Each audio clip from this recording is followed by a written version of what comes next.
Yayın yönetmenimiz Sayın Reşat Akar'la birlikte Güzelyurt'ta, Belsen lokalinde Güzelyurt ve çevre köylerden katılımla, gayet geniş bir katılımla ilk programımızı gerçekleştiriyoruz. Halk Meclisi canlı yayınlarla ülkenin diğer bölgelerine de her hafta gidip sizlerin nabzını ekranlara aktarmaya çalışacağız. Evet, hem Kıbrıs konusunun liderimiz New York'ta, Kıbrıs konusuyla ilgili önemli gelişmeler yaşanıyor. Güzelyurt'un ayrı bir önemi var kuşkusuz. Bu açıdan ilk tercihi de Güzelyurt'tan yaptığımızı da söyleyelim, ekleyelim. Tabii sadece Kıbrıs sorunu değil, bunun yanı sıra ülke gündem ve bölge sorunlarıyla ilgili de Güzelyurt özelinde bugün nabzı tutmaya çalışacağız. Evet Sayın Akar, buyurun size bir giriş yapın, ondan sonra verelim sözü. Evet, herkese hoş geldiniz diyorum tekrar. Bizim yayın programlamasında göre arkadaşlar tekrar bir başlangıç yaptılar. Canlı yayındayız şu anda. Tüm katılımcılara, Sayın Belediye Başkanı'na, bölge milletvekillerine teşekkür ediyoruz. Tüm sivil toplum örgütü temsilcilerine, vatandaşlarımıza, katılan herkese teşekkür ediyoruz. Oldukça yoğun bir ilgi var. Bu bizleri mutlu etmiştir.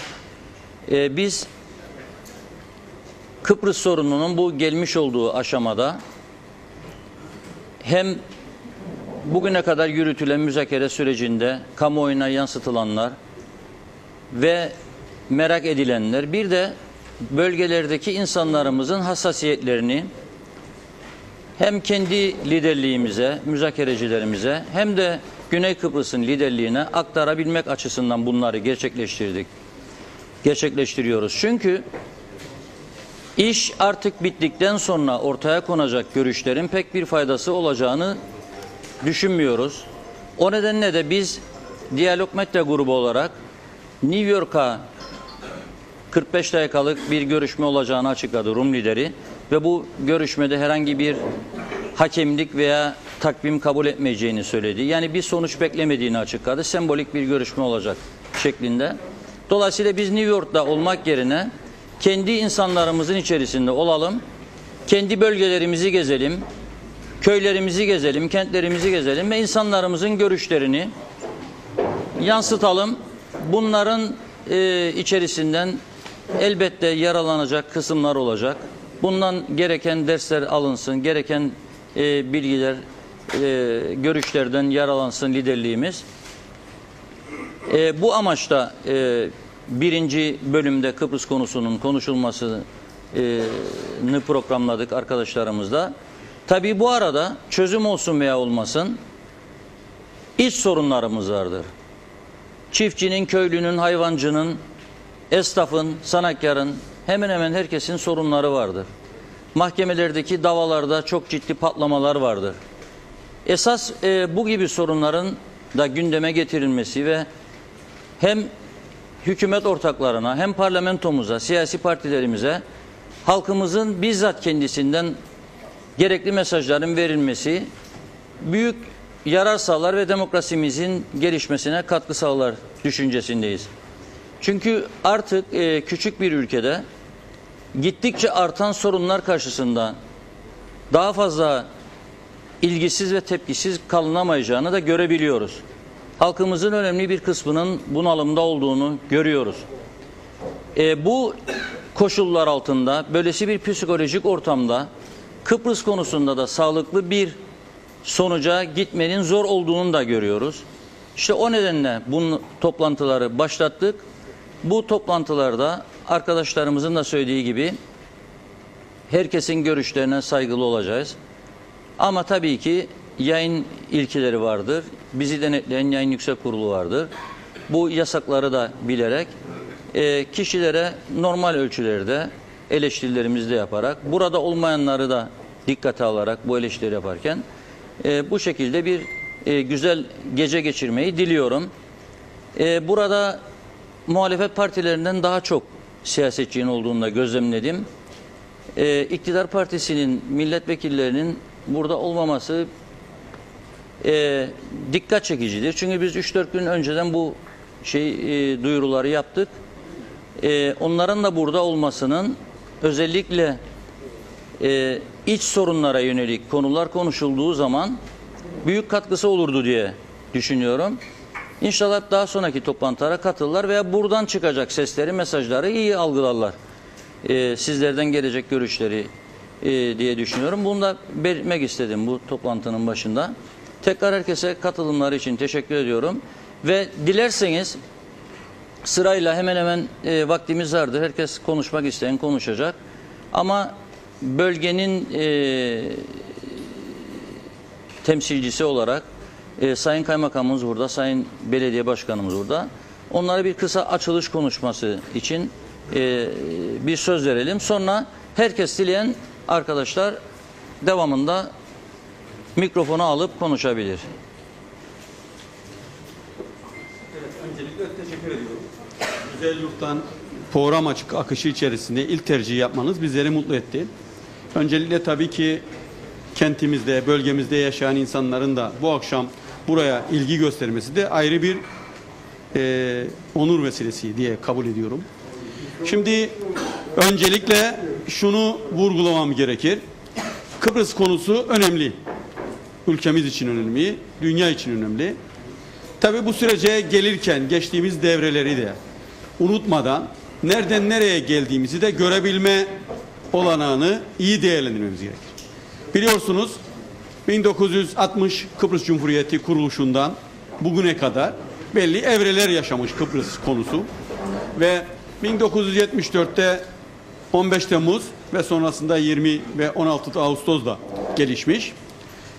2004 referandum ve bugün hızlandırılmış görüşme süreci ve devam eden görüşmelerin başlıklarının belli noktaya geliştirildiğini söyleyen bir açıklama ile karşı karşıya geliyoruz.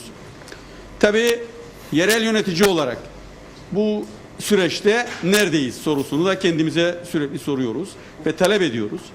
Yerel yönetimlerin hele hele insanlarımızın direkt etkileşim ve sorunlarını daha iyi görebilme noktasında olması nedeniyle bu bilgilendirme konusunda mutlak sürekli yerel yöneticilerinde, yerel temsilcilerinde bilgilendirilmesi gerektiği inancındayım.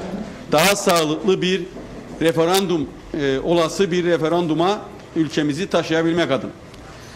Hele hele mülkiyet ve toprak ayarlamaları konusu da dikkate alındığında bunun ne kadar önemli olduğunu vurgulamak istiyorum. Ve doğal olarak bu bir eksikliktir diye görüşme sürecinde bir eksiklik olarak görüyoruz. Ayrıyeten biliyorsunuz Cumhurbaşkanlığı bizi bir yıl önce yerel yönetimleri bu konuda bilgilendirme için bir hedef koymuştu. Bu hedefin doğrultusunda 3 tane hedef bize göstermişti. Bunların bir tanesi garanti, güvenlik ve garanti konusunda kendi güvenliğimizi ve garantimizden asla taviz vermeyeceğimizi.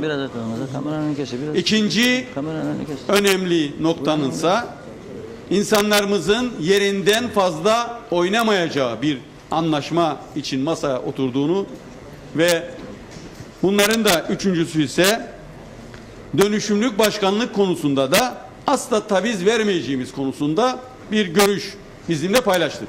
Yani bizim Cumhurbaşkanlığımızın ve Türk tarafı olarak ana 3 tane noktasının bu noktada olduğunu söyledi. Şimdi bakıyoruz Rum tarafının da bu 3 başlığın hemen hemen hiçbirine uymadığı ve sizlerin aracılığıyla Rum basını izleyen ve yayın kuruluşlarında sürekli gündeme getirdiği bu 3 başlıkta kesinlikle bir anlaşma süreci içerisinde olmadığı da bir açıklamalar görüyoruz. Ayrıca dün Sayın Cumhurbaşkanımızın New York'a hareket etmeden de insanımızın bu anlaşma sürecine çok kendilerini alıştırmamamız konusunda bir açıklaması olmuştu. Bu da işin en son boyutu. Yani Kıbrıs konusu kolay bir noktada olmadığını da hissediyoruz. O zaman biz birlik olmamız gerekir. Ne söylediğimizi bilmemiz gerekir. Ne istediğimizi anlatmamız gerekir. Ve nereden nereye geldiğimizi de kamuoyuyla paylaşmamız gerekir. Ve bu konuda bana göre Kıbrıs konusunun daha sağlıklı bir zeminde yürüyebilmesi için bir ortak noktada Türk tarafının ortak tezini buluşma noktasında olması gerekir. Ki görüşme sürecinde bunu daha doğru zeminde tutalım. Ve görüşmeci noktasında Cumhurbaşkanımızı da aynı güç noktasında görüşme masasında tutma noktasında olalım. Tabii bu süreç devam edecek. Şunu vurgulamak istiyoruz. Güzelyurt konusu tabii ki gündem hep oluyor. Karşı taraf istiyor. Şunu da göz ardı etmememiz gerekir. Türkiye Cumhuriyeti'nin, devletinin politikaları 1974'te duruşu ile 2016'daki duruşu arasında farklılık var. Önce bunu belirtmemiz gerekir. Daha sağlam temeller kendi açısından, siyasi ve stratejik açısından geldiği noktada daha dikkatli olmak zorundadır. İkinci önemli nokta, Güzelyurt'un yaşayan insanların bilinmesi gerekir ki güneyden bir anlaşma ile bu topraklara geldiği ve buralarda eşdeğerlerine karşı güneydeki malların mülklerine karşı toprağın en fazla tartışması neticesinde en fazla hak sahibi olduğunu söyleyen bir kesim var. Yani bana göre aslında görüşme sürecinde eşdeğer üzerine bir anlaşma söz konusu, değişim ve takas söz konusu olacaksa Güzelyurt'un hakkı kendi bulunduğu topraklarda tercih ettiği hakkının olması gerekir. Bu da bir gerçektir. Doğal olarak bu gerçeklerin dışında bu gerçekleri göz ardı edip böyle bir düşünce içerisine gitmemiz bana göre Kıbrıs konusuna da gelişmelerine bir hata yaratmış oluruz. 2004 referandumunda burada böyle bir toplantıda yapmıştık ve demiştik ki çağrı yapmıştık. Demiştik ki Güzelyurt'la ilgili kararı erken verilmesi, Kıbrıs konusundaki kararın erken ulaşılması vurgulamıştık.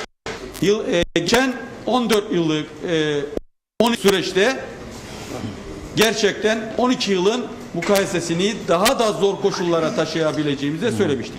Doğal olarak ben bu bağlamda Kıbrıs konusunda insanımızın bir daha yerinden oynanmayacağı mutlaka alternatif çözümler vardır. İnsanları tazminatlarla çözüm şartları vardır. Bugün Bosna'da, Kosova'da Sırplarla o ülkede yaşayanlar aynı koşullarda nasıl bir çözüm bulunmuşsa Avrupa devletleri Kıbrıs konusunda da aynı konuyu da mal-mülkte insanları yer değiştirmeden çözümün yollarını bulması gerekir. Bana göre insanlarımızı yerinden oynatmadan bir çözümü bu adada taşıdığımız müddetçe sağlıklı bir çözüme ülkemizi taşıyalım bir gerçeğinden hareket ederek böyle bir gücü de tüm ülkedeki siyasi partilerin görüşü içerisinde insanlarımızın yerinden oynanmadan bir çözüme ulaşmanın ve garantiler ve eşitlik ilkesinden ayrılmadan ve dönüşümlü başkanlık konusunda da Sayın Cumhurbaşkanı'nın dediği o 3 ülkeden taviz vermeden bir anlaşmaya, bir çözüme taşımamız inancıyla hepinize saygı ve sevgiler sunuyorum. Evet. Şimdi sayın konuklar öncelikle şunu söyleyeyim. Programın başında UBP kanadından, iktidar kanadından gelen milletvekili yok demiştim. Şu anda 2 milletvekili buradadır. Onlara da teşekkür ediyoruz. Yani bu akşam üstelik bir milletvekilimiz Lefkoşa'dan gelmiştir. Dolayısıyla programın başında söylediğimi düzeltiyorum. Siyasilerin temsiliyeti açısından da herkes buradadır. Sayın Başkan'ın söylediklerinden şunu anlıyorum ben. Siz diyorsunuz ki Güzelyurt eşdeğerine karşılık bu insanlar buraya gelmiştir 74'te ve bir nüfus mübadelesi anlaşması sonucu gelmiştir. Bizim burayı terk etmemiz yerine takasın ve tazminatın kullanılarak herkesin yerinde kalmasıdır. Göç olmadan bir çözüme varılmasıdır beklentimiz diyorsunuz. Ardından garantiler konusunu söylüyorsunuz. Taviz verilmemesi gerektiğini. Türkiye'nin stratejik önemini vurguluyorsunuz ve bu şekilde bir dönüşümlü başkanlığın da olacağı bir çözüm arzuladığınızı söylüyorsunuz. Öyle özetliyorum ben söylediklerinizi. Teşekkür ediyorum. Kısaca Sayın Kaymakamımıza da söz verelim. Sonra konuklarımıza geçelim. Efendim öncelikle Diyalog Medya grubuna siz değerli programcılara öncelikle güzel yurt tercih ettiğiniz için teşekkür ediyorum bölge insanı ve bölge insanlarına. İki ana başlık var. Kıbrıs sorunu ve Kıbrıs sorunu özelinde güzel yurt. Diğeri ise güzel yurdun kendi iç konuları. Bu iki başlık içerisinde tabii ki yoğun bir katılım var ve bu yoğun katılımdan Biraz sesinizi yükseltin lütfen. görüşlerini aktaracak katılımcılar. Öncelikle Kıbrıs konusunu ele aldınız. Kıbrıs konusuyla ilgili düşünceleri ifade etmek için söz veriyorsunuz. Tabii ki şahsi görüşümü burada ifade etmek pek doğru olmamakla birlikte bulunduğum makam gereği şunu ifade etmek düşüncesindeyim.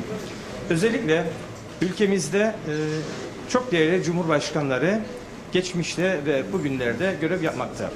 Tüm cumhurbaşkanlarımızın söylediklerine baktığımızda, Yüce Meclisimizde tartışılan ve ortaya çıkan iradeye baktığımızda aslında güvenlik olgusunun, Türkiye Cumhuriyeti'nin etkin ve fiili garantisinin, siyasi eşitliğin ve egemenliğin sürekli vurgulandığını görmekteyiz.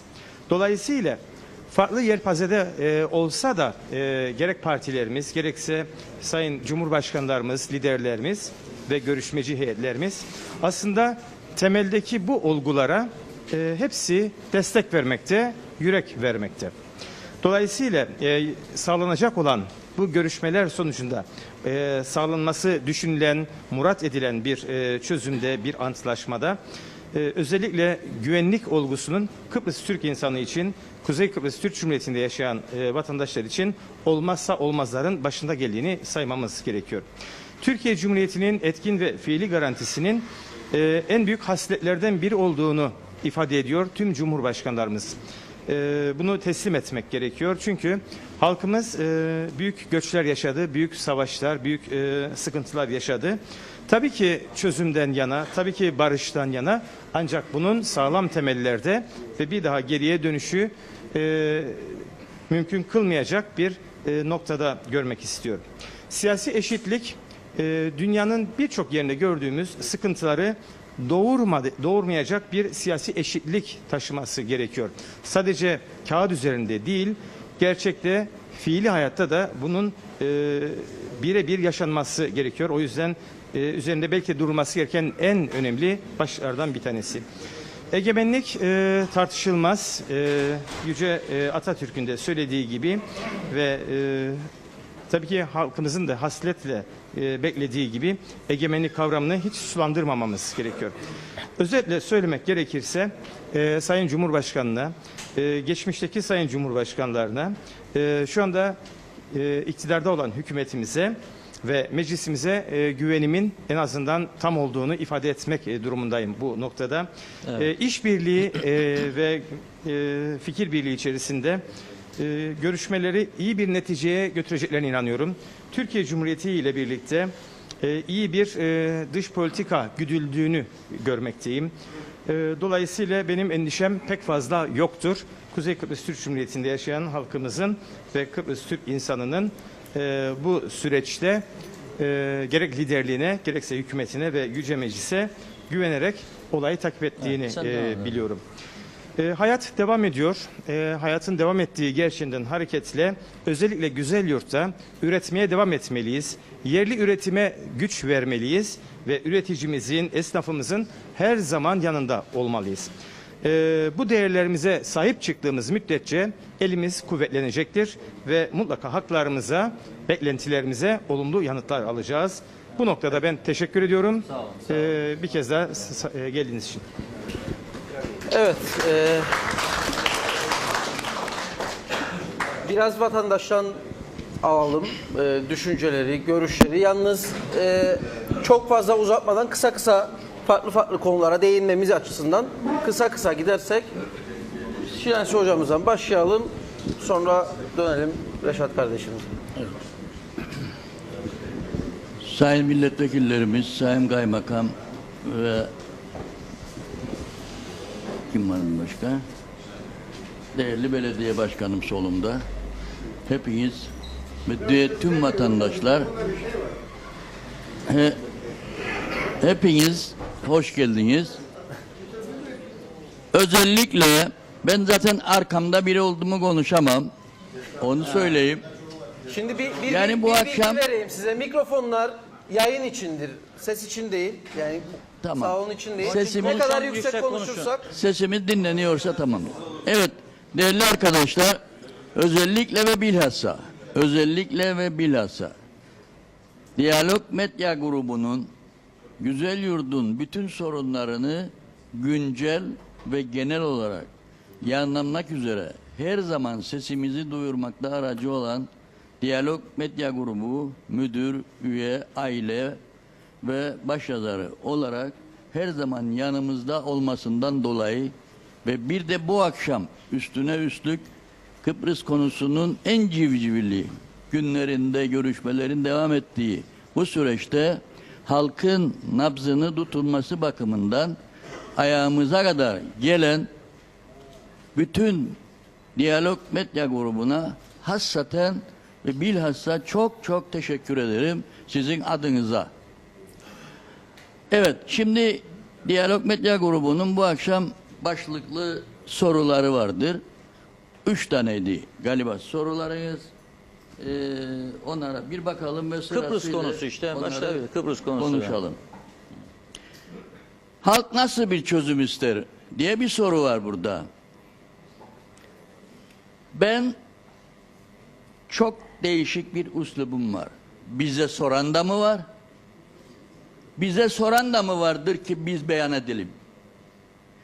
Bugün ta Sayın Cumhurbaşkanı rahmetli Denktaş'tan tuta gelin. 4 tane görüşmeci var.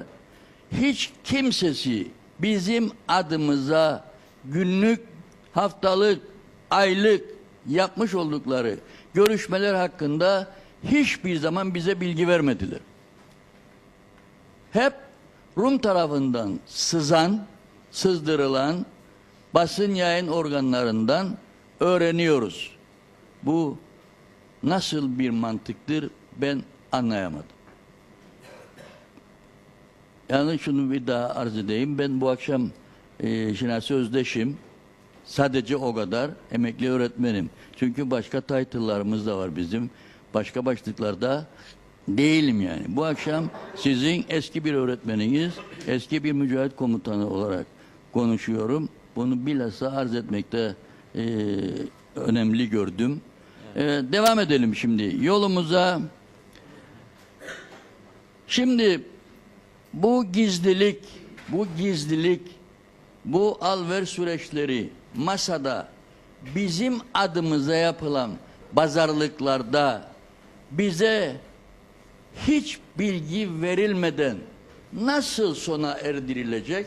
Yoksa elimizde, önümüzde gelecek herhangi bir belgeye işte evet deyin veya da hayır deyin gibi bir telkinle mi gelecekler? Ben bunu kabul etmem. 6 tane başlık vardır. 6 tane başlığı ben size burada hatırlatmak isterim. Bakalım hangisinde ne konuştular?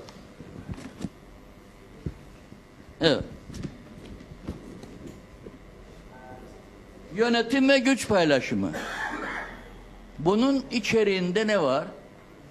Bileniniz varsa beri gelsin. Siz Sayın Cumhurbaşkanı, şimdiki Cumhurbaşkanı veya evvelkiler tarafından size bilgi verildiğini söylerseniz söyleyin, biz de bilelim de yanlış konuşma yapmayın. Mülkiyet, toprak ve haritalar. Görüşülüyormuş, görüşülmüşmüş, görüşülmemişmiş. Bakın siz. Mülkiyette ne konuştular? Toprakta ne konuştular? Haritalar havada uçuşur gazetelerde. Birisi bir başka harita sunar, diğeri başka harita sunar. Dolayısıyla biz de şaşkına döndük. Hangisi doğrudur? Bunun da görüşülmüşse eğer bu başlık, birisi çıksın, ben bunu biliyorum desin, kesin ağızdan söylesin, biz de inanalım, konuşalım. Avrupa Birliği konuları var. Bu Avrupa Birliği konuları çok müphemdir. Avrupa Birliği bize 2004'te oyununu oynadı. Tiyatrosunu da yaptı. Gökten eurolar yağacak dendi. Amerika girdi devreye, başka güçler girdi devreye, İngiliz girdi devreye. Saray önünde bize evet dedirtmek için bu büyük adamlar hepsi de seferber oldular. Sonunda ne oldu? Sayın Erdoğan da söyledi. Evet deyiniz çünkü benim Avrupa Birliği yolum açılacak dedi. Dedi. Kulaklarımıza aldık, belgeleri de sabittik. Biz Türkiye'nin yolunun açılması uğruna güzel yurtta %65 evet çıkarttık. 3 senede ta Bademliköy'den ya da Yeşilırmak'tan buradaki güzel yurt ve yöresindeki köylerin de 3 senede boşaltılmasını gözü kapalı kabul ettik. Neydi olay? Türkiye'nin Avrupa Birliği yolunun açılmasıydı. Dolayısıyla bunda da aldandık, aldatıldık. Şimdi de aynı oyuna gelmek istemiyoruz. Ekonomiyi görüşmüşler. Nasıl bölüşecek? Nasıl yapacak bu işi? İçinizde bilen varsa lütfen söylesin. Yabancılar, muhaciret ve vatandaşlıklar görüşmüşler. Nasıl görüştüler? Görüştüler, bizim nüfusumuz 280 bin olacak, onların da 1 milyon. Yani çocuk yapmayı da kısıtladılar bize. Bugünkü Reşat Akar'ın yazısında gayet belirgin bir şekilde belirtilmiştir. 4'te 1, 4 Rum'a karşı 1 Türk çoğalacak eğer çoğalacaksa. Bundan acayip bir görüşme olabilir mi ya? Sen benim nüfus artışımı, çocuk yapıp yapmama olayımı nasıl frenlen be kardeş? Nasıl frenlen? Dolayısıyla bu da muğlaktır. Yani belirsizdir. Ve gelelim en son olaya gelelim. Güvenlik ve garantiler. Güvensiz bir hayatta bana ne verirseniz verin ben mutlu değilim. Güvence çok önemlidir arkadaşlar. Güven içinde olmazsanız, rahat yatıp uyuyamazsanız, çoluk çocuğunuzun selametini eğer içinizde rahatlıkla hissetmezseniz, bu dünyayı da verseniz bu bizi tatmin etmeyecek gibime gelir. Evet. Garantiler 50 çeşit öneri geldi bu garantilere. 50 çeşit garanti geldi bu garantilere. Hala daha Hocam toparlayalım da dönelim tekrar. Yani çok uzun olursa çok geriye dönmek istemem. Başlığı Bir defa bitiririm. Ondan sonra da konuşmam. İş konularına gene söz vereceğiz. Biz çünkü soru olayı değil. Evet. Şimdi nasıl bir çözüm isterik biz? Onu toparlayayım ben size. Birleşmiş Milletler parametrelerinin yani dünyanın o 5 büyük devletinin onayladığı bir olay var. Nedir o? 2 kesimli, 2 toplumlu, siyasi eşitliğe dayanan bir çerçeve içerisinde sorunları çözeceksiniz dendi. Kime? Rum'a, Türkiye'ye ve bize. Onlar söyledi. Bu büyükler, dünyayı idare eden, dünyayı istedikleri şekilde yönlendiren bu büyükler böyle bir çizgi çizdiler. Şimdi ben ne söyleyeyim? 2 kesimliliği zaten koydu şart. 2 bölgeliliği de koydu şart. Ve bir daha koydu şart. Siyasi eşitliğe dayalı bir çözüm çerçevesi içerisinde görüşeceksiniz dediler. Ben bunu kabul ettim. Ama içinde bir de ekleme yapmak isterim. Nedir o? Türkiye'nin etkin ve fiili garantisinin da bu çerçevenin içerisine alınıp görüşülmesi şartıyla biz zaten buna hazırız. Türkiye'mizde garantörlük vardı, anlam planı. Teşekkür ediyoruz çok. Evet. Hepinize saygılar, sevgiler sunuyorum. Arkaya verelim Reşat arkadaşa. Teşekkür ederim. Sayın Reşat Akar, Sayın Aytuğ Türkan ve Diyalog TV emekçileri, Güzel Yurdun vatandaşına mikrofon uzattığınız için ve dertlerimizi, sorunlarımızı bu mikrofonlardan paylaşma fırsatı verdiğiniz için teşekkür ederim. Güzelyurt Geliştirme ve Kalkındırma Derneği'nden Reşat Kansoy. Değerli hemşerilerim, sizler de hoş geldiniz. Güzel bir katılım var bu akşam. Teşekkür ederim ben de Reşat abi gibi ilgi gösterdiğiniz için. Akdeniz'in şirin bir kasabası Güzelyurt'tayız şu anda. Fakat devlet mağduru olan bir kasabadan söz edebiliriz. Biraz rakamlardan bahsetmek isterim müsaade ederseniz. 1996 yılında yapılan nüfus sayımında Güzelyurt bölgesi KKTC nüfusunun %9'unu oluşturmaktaydı. 2013 yılında yapılan nüfus sayımında Güzelyurt bölgesi KKTC nüfusunun %6'sını oluşturmaktadır. Değerli kardeşlerim, çok üzgünüm ki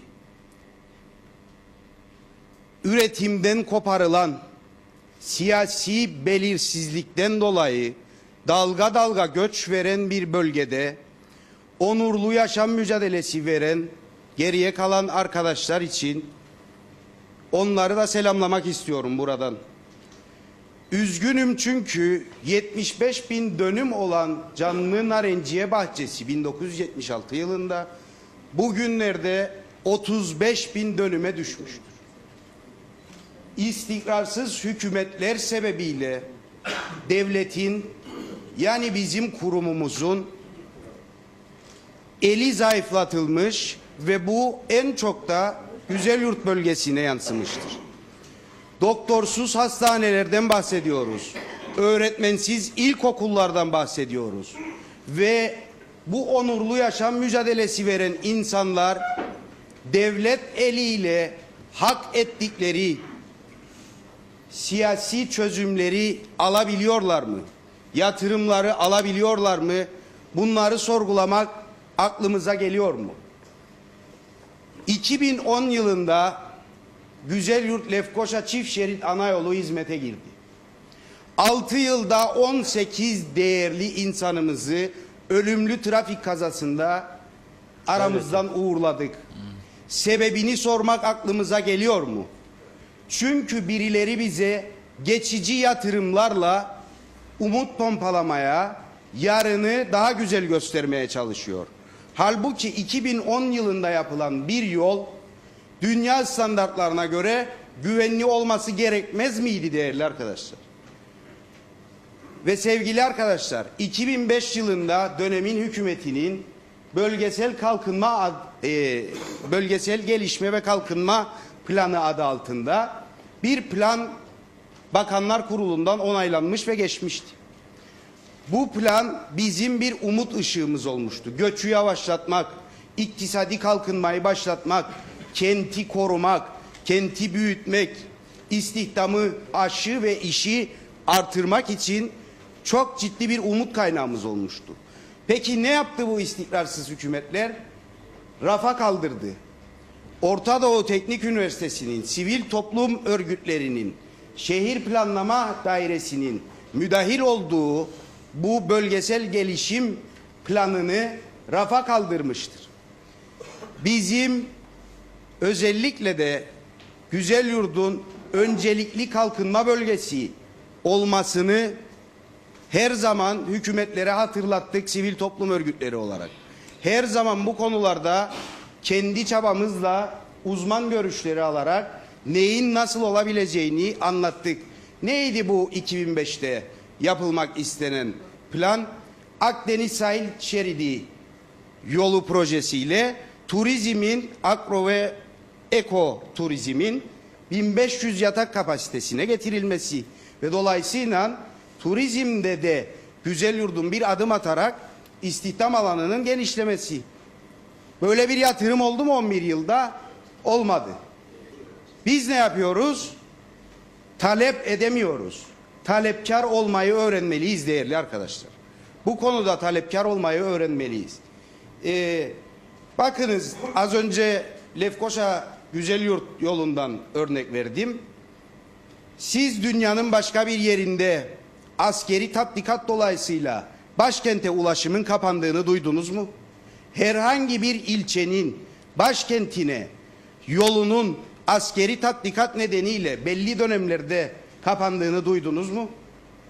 Zaten ekonomisi pamuk ipliğine bağlı olan ve ticaretini özellikle başkentten koruyarak sağlayan Güzelyurt ilçesinin belli dönemlerde haftanın 7 günü 15 gün boyunca ana yolu kapatılıyor. Soruyorum tekrar bu yeni yatırım için. Siz başka bir ülkede çok küçük bir yağıştan dolayı başkente olan ulaşım yolunun kapandığını duydunuz mu? Yoktur böyle bir şey. Yani bizler yatırımları da doğru yapamıyoruz, çağa uygun yapamıyoruz ve bunları insanımızın hizmetine sunamıyoruz. Teşekkür ediyorum. Gelelim Bura son olarak çözüm. özetlerseniz buna Hemen cevap özetliyorum vermek çözüm isteyenler konusunda. konuşsun. Çözüm konusunda üzgünüm ki medya emekçilerinin bazıları Filelefteros gazetesi üzerinden veya Rum siyasilerin kendi toplumları için algı yaratmak maksadıyla ürettikleri manipülatif haberleri pişirip kendi toplumumuza satmak isteyen bazı medya mensupları vardır. Bunları da üzüntüyle karşılıyorum çünkü Kuzey Kıbrıs Türk Cumhuriyeti'nin resmi bir makamı vardır, bir toplum lideri vardır, resmi bir görüşme masası vardır ve bu resmi Cumhurbaşkanlığı makamının açıklamaları vardır. Bu açıklamaları takip etmenizi salık veririm. Resmi açıklamalar kuzeyden toplumumuza geliyor zaten. Çözüm konusunda Güzelyurt Geliştirme ve Kalkındırma Derneği'nin Güzelyurt için hem Kıbrıs Rum toplumuna hem de Kıbrıs Türk toplumuna ve müzakere heyetlerine önerdiği Federal Güzelyurt projesi vardır. Bununla ilgili de diğer turda arzu edilirse bilgi verebilirim. Federal Güzelyurt ortak yaşam alanıdır. Çünkü şu felsefeden hareket etmiştir. Projeyi hazırlarken arkadaşlarımız Güzelyurt'un herkese, Kıbrıslı Türklere, Kıbrıslı Rumlara, Maronitlere ve gurbetlere yetecek kadar verimli toprak arazisi vardır. Federal kent insancıl bir çözümdür, insancıl bir projedir. Söz hakkı verdiğiniz için teşekkür ederim. Evet. Devam edelim oradan. Gidelim. Bu taraf verelim arkadaşlar. Bir tanıtırsanız kendinizi lütfen. Müsait Bey, şahsınızda Diyalog TÜİ'ye, Güzelyurt halkına bu imkanı verdiğiniz için teşekkür ederim. Şimdi efendim ben başka bir açıdan bakmak istiyorum meseleye. Şimdi inanın ki size bir şey söyleyeyim. 42 senelik bu bölgedeyim ben. Eğer Ulusal Birlik Partisi herhangi bir gazinoda bir rakı partisi yapsaydı bu toplanan arkadaşların 10 misli giderdi oraya. 10 misli toplanırdı. Veya CTP yapsaydı aynı şekilde giderdi. Şimdi burada Güzelyurt halkının kaderi konuşulacakken Güzelyurt'un 42 yıldır masada al-ver meselesinde ortada olmasına rağmen 42 yıldır da bu bölgede oturan arkadaşlarımızın bu akşam herkesin çoğunun da haberi olmasına rağmen bu kadar insan toplantı ben üzüldüm. Bir. İkincisi bölgedeki kuruluş arkadaşlar temsilcileri var. Bu arkadaşlar biliyordu. Esnaf dernekleri bilmem Güzelyurt Kalkınma Derneği, Güzelyurt Barış Derneği, Güzelyurt şu dernek bu dernekler toplayamazdı halkı. Burada kendi kaderleri oynanacak. Kendi kaderleri meselesi var. Kendi kaderleriyle ilgili meseleler var. Şimdi ben hakikaten burada şahsen benim kendime konuşma şeyi vermeyecektim ama az katılım olduğu için benim nazarımda azdır katılım. Mecbur kaldım bunu söylemeye. Evet. Şimdi daha 2 gün evvel Cibraz Sayın Cumhurbaşkanımızın karşısında diyor ki Güzelyurt ve garantiler olmayacak, garantileri kabul etmiyoruz. Güzelyurt'ta da olmadan anlaşma olmaz. Zaten Rum Yönetim Başkanı devamlı söylüyor. Bunu Güzelyurt halkı da bile bile gelip de burada halk olarak bir iki kelime konuşmaya tenezzül etmiyor. Herkes evinde şimdi televizyon seyrediyor, maç seyrediyor. Bu benim nazarımda çok yanlış bir şey. Buyurun siz kendi düşüncenizi, yani ne düşünüyorsanız onu söyleyin hemen. Ben şahsen bu meselede şimdiye kadarki cumhurbaşkanlarımızın ortaya attığı bir mesele var. Arkadaşımız da söyledi, hocam söyledi, garantiler meselesi, iki devletli federal bir çözümden yana diye. Şimdi burada değerli arkadaşların huzurunda ben fikir yürütecek bir şeyde değilim. Ama benim bu memlekette bir valizim var, bir de arabam var. Başka bir şeyim yok. Ben niye geldim diye kendi kendime sordum. Baktım arkadaşlar da bu kadar kalabalık. Ben niye geldim ki? Benim söz söylemeye bir hakkım yok. Ya arkadaşlar 100 dönüm, 200 dönüm, 300 dönüm arazisi olan arkadaşlar gelip de burada niye burası verilecek diye ortada dururken gelip de iki kelime konuşmuyor bir basın mensuplarının karşısında. Bunu merak ediyorum ben. Evet. Yıllardır bu güzel yurdun ekmeğini yiyen, bu bölgeyi sömüren sanayicilerimiz, esnafımız, büyük esnafımız, iş adamlarımız niye gelmiyor buraya? Da benim gibi hiçbir şey olmayan baldırı çıplak bir adam geliyor buraya. Peki. Ben onu merak ediyorum. Soru gitsin o zaman Hayır, buradan. önemli Tamam. olan herkes, sizin de öneminiz vardır. Bir şey Şahıs daha olarak. söyleyeyim. Burada Teşekkür ediyoruz. Şimdiye kadar televizyonlarda bazı kurum dernek başkanları, partililer, milletvekillerimiz, bölge idare amirleri ada çapında konuşuyor ama halkımıza bu söz şimdiye kadar verilmemiştir. Halkımıza sorulmamıştır bu meseleler. Hocamın dediği gibi. Şimdi burada daha çok ben isterim ki vatandaş olarak gelen arkadaşların konuşmasını isterim. Peki, sağ olun. Teşekkür ederim. Teşekkürler. Teşekkür ederim. Verelim arka tarafa o zaman. Verin o tarafa. Öncelikle Diyalog Medya grubuna burada bulundukları için ve Güzelyurt bölgesinin sesine ses katabilmek için burada bulundukları için teşekkür eder. Sayın milletvekillerine de hoş geldinizler. Halkımıza bilahare hoş geldiniz derim. Siz de tanıyalım. Kendimi tanıtayım. SDP MYK üyesiyim. Uluslararası ilişkiler uzmanıyım. Adım Ali Üncü. Doğancı'da ikamet ediyorum. Bölge sorunları gitgide artmakta ve bunlara ses getiren insan sayısı da azalmaktadır. Bizi temsil edenlerin de Güzelyurt bölgesine karşın ürettikleri çözümler de azalmaktadır maalesef. Tabii ki bu bir nebze ellerinde olan bir şeydir ama çoğunlukla aslında ellerinde olmadığı ve çözüm üretemeyeceği boyutlarda sorunlarla karşılaşıyoruz bölge durumunu düşündüğümüz zaman. Uzmanlık alanım olan Kıbrıs sorunu ve enerji politikaları konusuna kısaca değineceğim ve nereye doğru gittiğimize birazcık ışık tutmaya çalışacağım. Kıbrıs'ın bulunduğu jeostratejik bölgeden yola çıkacak olursak altımızda Mısır'ın, sağımızda İsrail'in, kuzeyimizde Türkiye'nin bulunduğu, sol tarafımızda sol kuzeye doğru Avrupa'nın bulunduğu çok önemli bir noktadayız. Doğu Akdeniz'deyiz. Ve bu bölgede önemli enerji yatakları bulunmakta. Sadece enerji yatağı değil, bir üst görevi görmüş Kıbrıs'ın bu üst görevini devam ettireceği bir belki bir yüzyıldan daha bahsedebiliriz. Bunun için büyük devletlerden bahsediyoruz sürekli. İşte Amerika'dır veya Avrupa Birliği'nin kendisindendir, Rusya'dır. Evet bunlar önemli etkenler ama bilmemiz gereken bir şey daha var. Onların da üstünde seyreden politikalar dönüyor. Onlar da enerji devlerinin yürüttüğü politikalardır. Enerji devleri aslında bizim yüksek düzeyde güç sahibi gördüğümüz o Amerika ve Rusya'nın da üzerinde politikalar yürütüyorlar. Ve onların politikalarını, dış politikalarını şekillendiren yine bu enerji devlerinin kendileridir. Şimdi özellikle daha önceden bahsedilen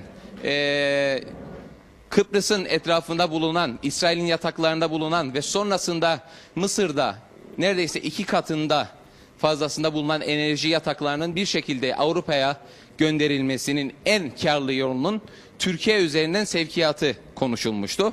Bunun için Kıbrıs'ta bir çözümün kaçınılmaz olduğunu görüyoruz. Çünkü Kıbrıs'ta bir sorunun, bazılarına göre sorun olmayan aslında barış ve sulh içinde yaşıyoruz denilmesini de anlamıyorum ama Kıbrıs'ta jeopolitik bir sorunun var olduğu takdirde bu enerjinin Avrupa Birliği'ne sevkiyatı imkansız görünüyor. Dolayısıyla burada Rusya bağımlılığın Avrupa Birliği açısından azaltılması veya giderilmesi söz konusu. Rusya'nın da bu sayede Amerika'nın elinin güçsüzleştirilmesi için Güney Kıbrıs'a yanaştığını görmekteyiz ve daha da göreceğiz. Gazeteleri takip edebilirsek Rusya'nın da artık Amerika'nın burada baskıcı tavrından bahsettiğini görüyoruz. Çözüm için dayatmalarda bulunduğundan ve Rusya'nın bundan rahatsız olduğundan karşılaşıyoruz. Bunun sebebi Rusya'nın da bu jeostratejik alandan fayda sağlamasını ihtiyaç olarak gördüğünden gözlemliyoruz. Kıbrıslı Türkiye ne görev düşüyor? Burada Kıbrıslı Türkiye farklı siyasi bakış açılarını artık çok fazla vurgulamadan toplum için genel faydayı güderek aslında sen busun ben buyum diyerek değil biz ne olacağız sorusunu bir kendimize sorarak el ele tutarak toplumlar arası iletişimi özellikle kendi aramızdaki iletişimi öncelikle sağlayarak sonra da bize paydaş olabilecek Kıbrıs Rum toplumuyla nasıl ileride çözüm sonrası barış siyasetini daha da güçlendiririz sorusuna cevaplar arayarak tabii ki azınlık toplumlar, Marolitler olsun, diğer azınlık toplumlar olsun onları da kucaklayarak çözüm sonrası 10, 20 veya 50 yıllık süreçte barışı nasıl sağlayabiliriz ve bu güç politikalarının üstesinden barış yoluyla nasıl aklanabiliriz bunu sorup bunun cevabını aramak durumundayız. Yoksa bu enerji güçlerinin bizim üzerinden yürüttüğü politikalar altında ezilmeye mahkum kalacağız. Peki, teşekkürler. Teşekkür ederim. Tamam. Doğan Bey sonra da bu tarafa dönelim. Oradan sonra bu tarafa dönelim. Tamam. Evet, küçük bir beldedeyiz. Herkes birbirini tanıyor. Ama evet bir canlı yayındayız. Ben hoş geldiniz faslını kısa geçmek istiyorum. Bütün konuşmacılar zaten Diyalog TV ile ilgili görüşlerini, olumlu görüşlerini ifade ettiler. Güzelyurt İlçe Başkanı Doğan Şahali. Şimdi tabii aynı gemide yürüyoruz. Aynı gemideyiz. Ve sorunlarımızın bir biçimde farklı pencereden görülmesi doğal karşılamamız lazım. 2013 yılından günümüze 4 tane seçim yaşadık. Ve bu 4 seçimde bu bölgede barışçıl, uyumlu, farklı siyasal partilerin yarışlarında bunu birlikte yaşadık ve gösterdik. Umarım toplantımız sağlıklı bir biçimde gidiyor. Uzun tutmamaya çalışacağım. Çünkü herkesin görüşlerini ifade etmesi önemlidir. Ve 2013 yılından günümüze dediğim gibi genel seçimleri yaşadık. Yerel seçimleri yaşadık. Ve 2 turlu bir cumhurbaşkanlığı seçimleri yaşadık. Korkular ve evhamlar bize bir şey kazandırmaz. Gerçekler üzerinden gitmemiz gerekiyor. 77-79 Doruk anlaşmalarını ne murad ettiğini iyi bilmemiz gerekiyor. 2014'te anlam planında neye evet dediğimizi, neyi içerdiğimizi bilmemiz gerekiyor. 2004, evet. Ve günümüzde sürece baktığımız zaman kimimizin kaygı, kimimizin bilinmezlik, kimimizin ise umutla baktığı bir süreç yaşıyoruz. Ama sakın ola bu süreç ile ilgili bilgiyi bir kenara itmememiz lazım. Yani örneğin ne oluyor bitiyor hiçbir bilgimiz yok. Doğru bir tespit değildir. Neden? Çünkü Cumhurbaşkanlığı siyasal partilere bilgi veriyor. Meclis tutanaklarında bu görüşmeler gönderiliyor. Siyasal partilerin görevleri evet mensup oldukları insanlara milletvekilleri kanalıyla, partileriyle doğru bilgileri aktarmadır. Bilgi eksikliği bizi yanlışlara ve doğru olmayan yollara itebilir. Bu anlamda ben sözümü fazla uzatmak istemiyorum. Ama şunun altını çizmek istiyorum. Çözüm Kıbrıs Türk insanı için elzemdir, kaçırılmazdır. Bunu 83'te Cumhuriyeti kurduk ve kurarken tanınacak dedik. Yıl 2016. Hangi noktadayız? Aynı noktadayız. Biraz sonra iç sorunlarla ilgili, yani bölge sorunlarıyla ilgili konuşmaya başladığımız zaman halimizin ne olduğunu hep birlikte konuşmacılar aslında dillendireceklerdir. Ve çarpıcı bir örnek verildi. 2013 yılından önceki rakamlarımızla ilgili. Ve bu bölgeyle ilgili milletvekili sayımızı tartışırdık son seçimlerde. Acaba 5'e düşecek mi, 6'da kalacak mı? Bunlar yaşadığımız şeyler ve içeride ev ödevlerimizi zaten yapmıyoruz ama bu bölgede hiç yapmıyoruz. Yollarımız bellidir, sokaklarımız bellidir, okullarımız bellidir, hastanelerimiz bellidir. O anlamda Kıbrıs Türk toplumu belli badirelerden geçti. Birbirimizi sınamayalım. Toplumumuzun, halkımızın, yurdumuzun sevgisiyle ilgili birbirimizi sınamamamız lazımdır. Neden? Çünkü iddiamız odur ki 2-3 tane derdimiz vardır bizim. Halkımız, yurdumuz ve tabii ki yurdumuzla beraber çevremiz. Gan Gölümüz bölgemizde. Bu toplum bunlarla ilgili ciddi bir biçimde bunu düşünmelidir. Niçin göç veriyoruz? Göç bu bölgede değil.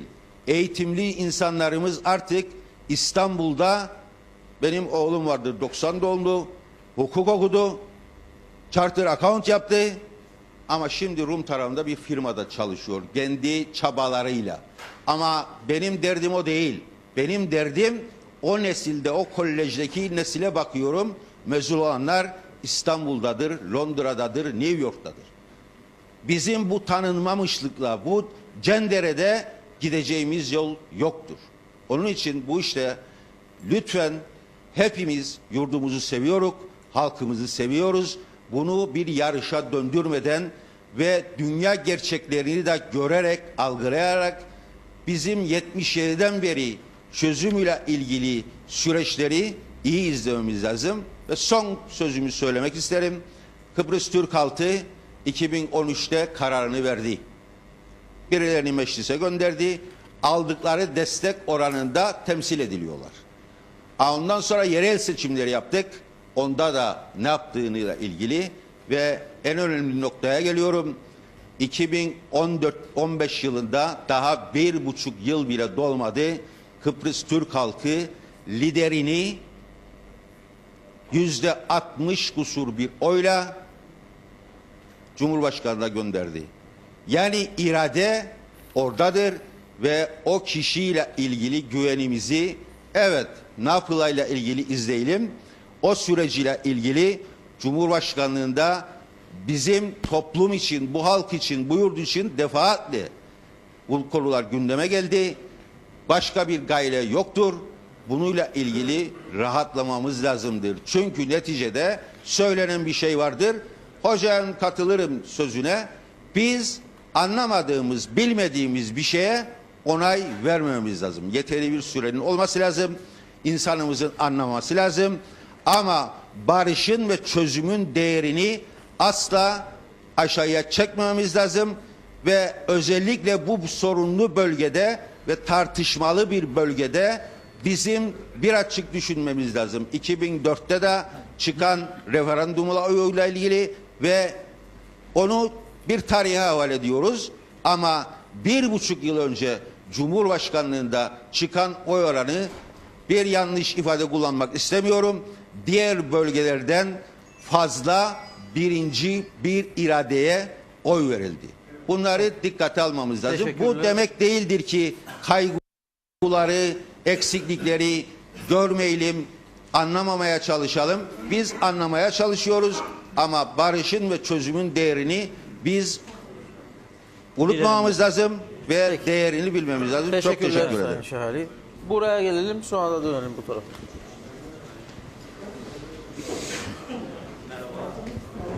Ben Osman Soyun almış. Burada Teknik Üniversitesi Kuzey Kıbrıs Kampüsü'nde okuyorum. Yani Türkiye'liyim. Hani buradaki büyüklerime nazaran çok fazla bilgi birikimi olmayabilir ama kendi naçizane fikirlerimi burada dile getirmeye çalışacağım.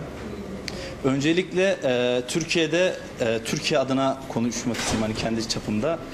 Türkiye'de bu müzakere süreci hakkında neredeyse kimsenin bir bilgisi yok. Ve biz de kendimiz Kıbrıs medyasından takip etmeye çalıştığımızda çok fazla elle tutulur bir bilgi yok. Yani görüşmeler şeffaf değil. Yani yöneticiler tarafından konuşulanlar halka açıklanmıyor. Halka açıklanmadığı için buradaki insanlar ne hakkında konuşacağını dahi bilmiyorlar. Geliyoruz böyle 6 tane abim dedi, başlık var dedi, ne olduğunu hiçbirimiz bilmiyoruz. Keza Türkiye'deki insanlar da. Tamam. Kısa keseyim, ben çok fazla konuşmak istemiyorum. Peki, teşekkür ediyoruz. Daha açıklık Buraya bir politikası. verelim, sonra arkaya dönelim oraya. Değil. İsmim Arif Kızılyürek'tir, Akçay köyünden. Buyurun. Sorry. Arif Kızılyürek. Şimdi ben ve bu nesil Alıcı'yla ve Gondara'yla büyümüş insanları gavur demeyeceğim. Rum komşularımızla beraber yaşadık ve gördük. Şimdi biz Kıbrıs Türkleri başbarışçı kısıldık. Atatürk ne dedi? Yurtta sulh, cihanda sulh.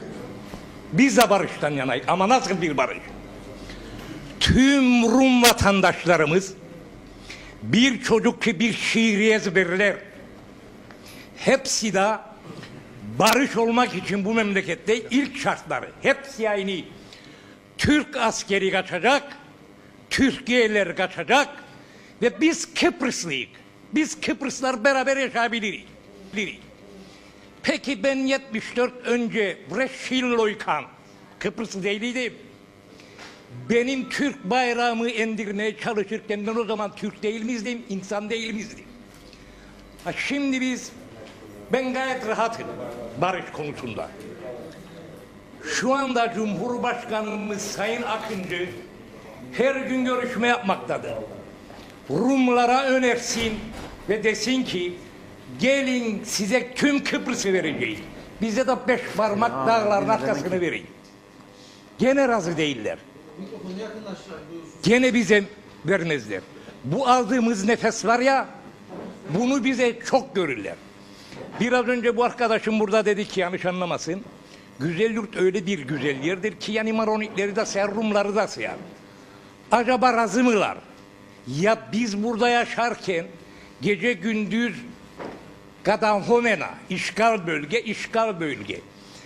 Biz şimdi Kıbrıs Türk'ü biraz önce Doğan Şalis çok sevdiğim bir arkadaş anlam planından bahsetti. Ben o zaman hayırcıydım. Bir tek ağacım da yok bu bölgede. Neden? Gondara'yla büyüdüm. Rum dostlarımın ne olduğunu bilirim. Evvelden gavur derdim ama demem artık. Anlam planı döneminden sonra 2 tane lider seçti bu halk. Sayın Talat'ı başbarıcı ve Sayın Hristofyas'ı. Bir çözüm varmış. Bir düğüm. Nedir bu düğüm? İskender bir zaman demiş ki, bir kralın biri demiş ki ya kim çözecek bu düğümü? İskender demiş ben keserim. Bir vurdu palayla düğüm çözüldü.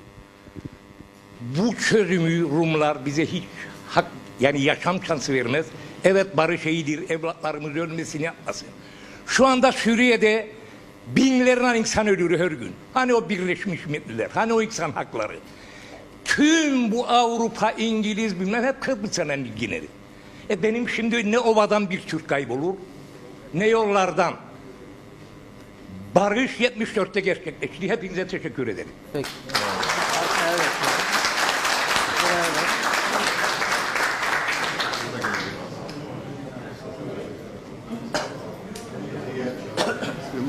Bir taka Biraz Reşat Bey sessiz olalım lütfen. söyleyeceğim. Kardeş bir şey daha söyleyeceğimi unuttum. Reşat Bey ben ayrıca takdir ederim, her gün gazetelerini okurum. Halkına mesaj ver Reşat Bey. Dikkat edin de sarı yılan var ısıracak sizi. Dikkat edin kuyuları dolaşın. Bizim Avrupa Birliği gözlerimize perde gerdi. Hala da ararak kuyuların içine düşelim. Teşekkür ederim. Peki. Evet, gündemimizin birinci maddesi Kıbrıs konusuydu. Siyasi arkadaşlar Kıbrıs konusundaki görüşlerini aktardılar. Öne gelin isterseniz sesinizi herkes duyabilsin. Buraya Tamamdır bu. siyasi arkadaşlar bölge temsilcisi olarak görüşlerini aktardılar. Evet. Yalnız eksik şeyler bıraktılar.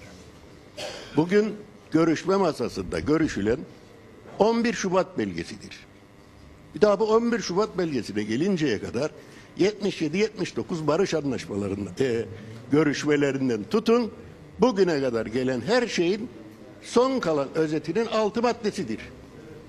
Ve biz Derviş Bey'e toplum olarak 11 Şubat'ta bu maddeleri görüşme yetkisi verdik. Bu görüşmeleri o başlattı. Şimdi arkadaşlar bu görüşmelerden habersiz.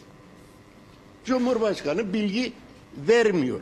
Peki Cumhurbaşkanı her hafta mecliste temsiliyeti olan partilere bilgi veriyor.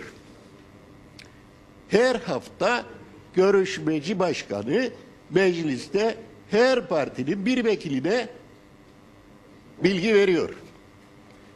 10 gün içerisinde tutanakların tamamı tercüme halinde meclise gönderiliyor. Sorarım bu vekillere, hanginiz bu tutanakları okudu? Okuyoruz. Kim okudu? Ben okudum. Karartma var. Peki, karartma varsa şunu söylüyorum. Bir dakika. Tamam size de vereceğiz zaten. Vereceğim. Tabii alın konuşun. Dün akşam Lefkoşa Kanal T'nin yeni yıl şeyi vardı. Derviş Bey oradaydı. Kürsüye çıktı. Siz dedi benden Kıbrıs konusunda bir şeyler duymanızı isterim. Ben size söyleyeyim bir kelime. Rahat olun. Sizin seçtiğiniz Cumhurbaşkanı'dır bunu söyleyen. Ama bakıyorum sizin partinizin en üst başındaki adama bile güvenmiyorsunuz. O size endişe etmeyin derken ona bile güvensizlik var burada. O yüzden henüz daha siyasi çözüm yönünde herhangi ortaya çıkan bir metin yoktur. Eğer bir metin varsa, bir harita varsa buyurun tartışalım. Peki şimdi siz söylediğiniz Bir şey daha açtığınız ilave tartışma milletvekilleri var. Bir şey Milletvekilleri daha cevap söyleyeyim. versin size bu konuda. Belediye başkanım şuradan bahsetti. Biz göçmen geldik, buraya yerleştik. Bu Kıbrıs'ın 1974 sonrası değişen demokratik ve topografik yapısını biliyor mu? Güzel yurttaki değişen demokratik ve topografik yapıyı biliyor mu? Bakın burada sadece eşdeğerciler değildir. Burada İTEM yasasından yerleşmiş olanlar vardır. Burada gaziler vardır. Herkesin değişik şeyleri vardır. Nüfus kısıtlanmış değildir. Nüfus burada bellidir. Bu nüfus, Kıbrıs'taki nüfus bellidir. Nüfus sayımına da gerek yoktur. Gümrüklerin gidiş çıkış raporları size adadaki nüfusu gösterir. Teşekkür ederim. Peki yan tarafa verelim, bekleyen beyefendiye verelim. Sonra Sonra milletvekili. Tamam.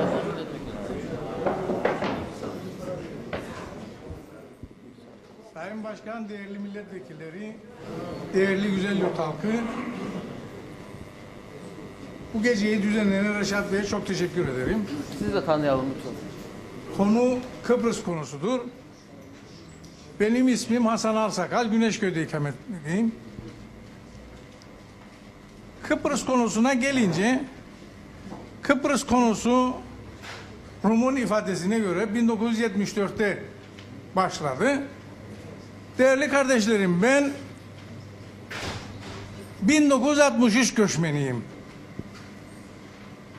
1963'te köyümden isteyerek ve huzur içinde kaçmadım.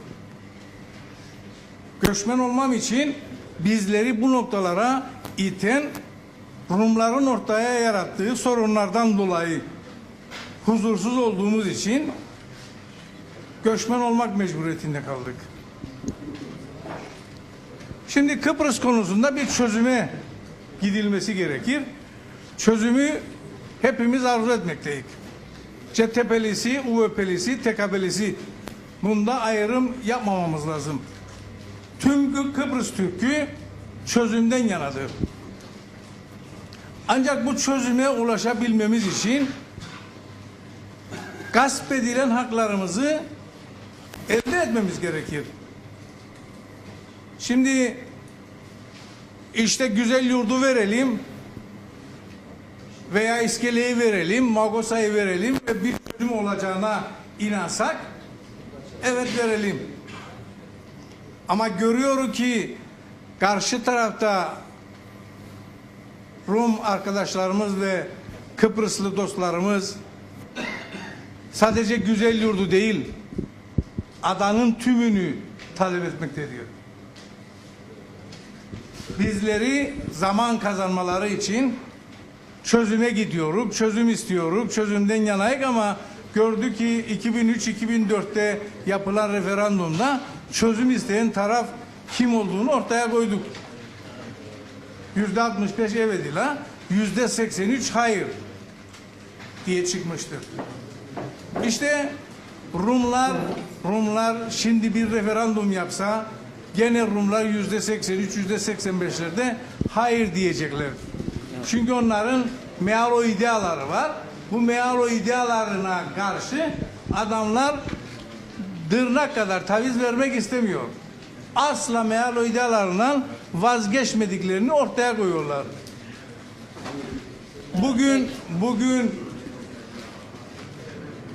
herhangi bir yerde, Girne demeyeyim, herhangi bir yerde Türkiye'ye bir üst verilmesini talep edilse ve dese ki işte bir anlaşmaya gidiyoruz, Türkiye'ye bir üst, gerisi sizindir dese ona da hayır diyecek. Mümkünü yok. Rum asla bu memlekette Türklerin haklarını gasp etti, Türklerin haklarını bir daha geri vermek istemiyor. Peki. Fırsat kollamaktadır. Eninde sonunda bu noktaya gelecek. Bitirmedim daha. Sözlerimi bitireyim öyle öğreneyim. Değerli arkadaşlar, değerli güzel yurt halkı, değerli Kuzey Kıbrıs Türk Cumhuriyeti'ni yaşayan bütün insanlarımız burada bir devletin kurulduğunu ve bu devletin ismi Kuzey Kıbrıs Türk Cumhuriyeti olduğunu herkes bilmektedir. Değerli kardeşlerim, devletimize sahip çıkmak mecburiyetindeyiz. Çünkü devleti olmayan hiçbir insan sesini duyuramaz. O nedenden dolayı Kuzey Kıbrıs Türk Cumhuriyeti'ni kurduğumuz ve yaşatmak istediğimizi vurgulamak istiyorum. Peki.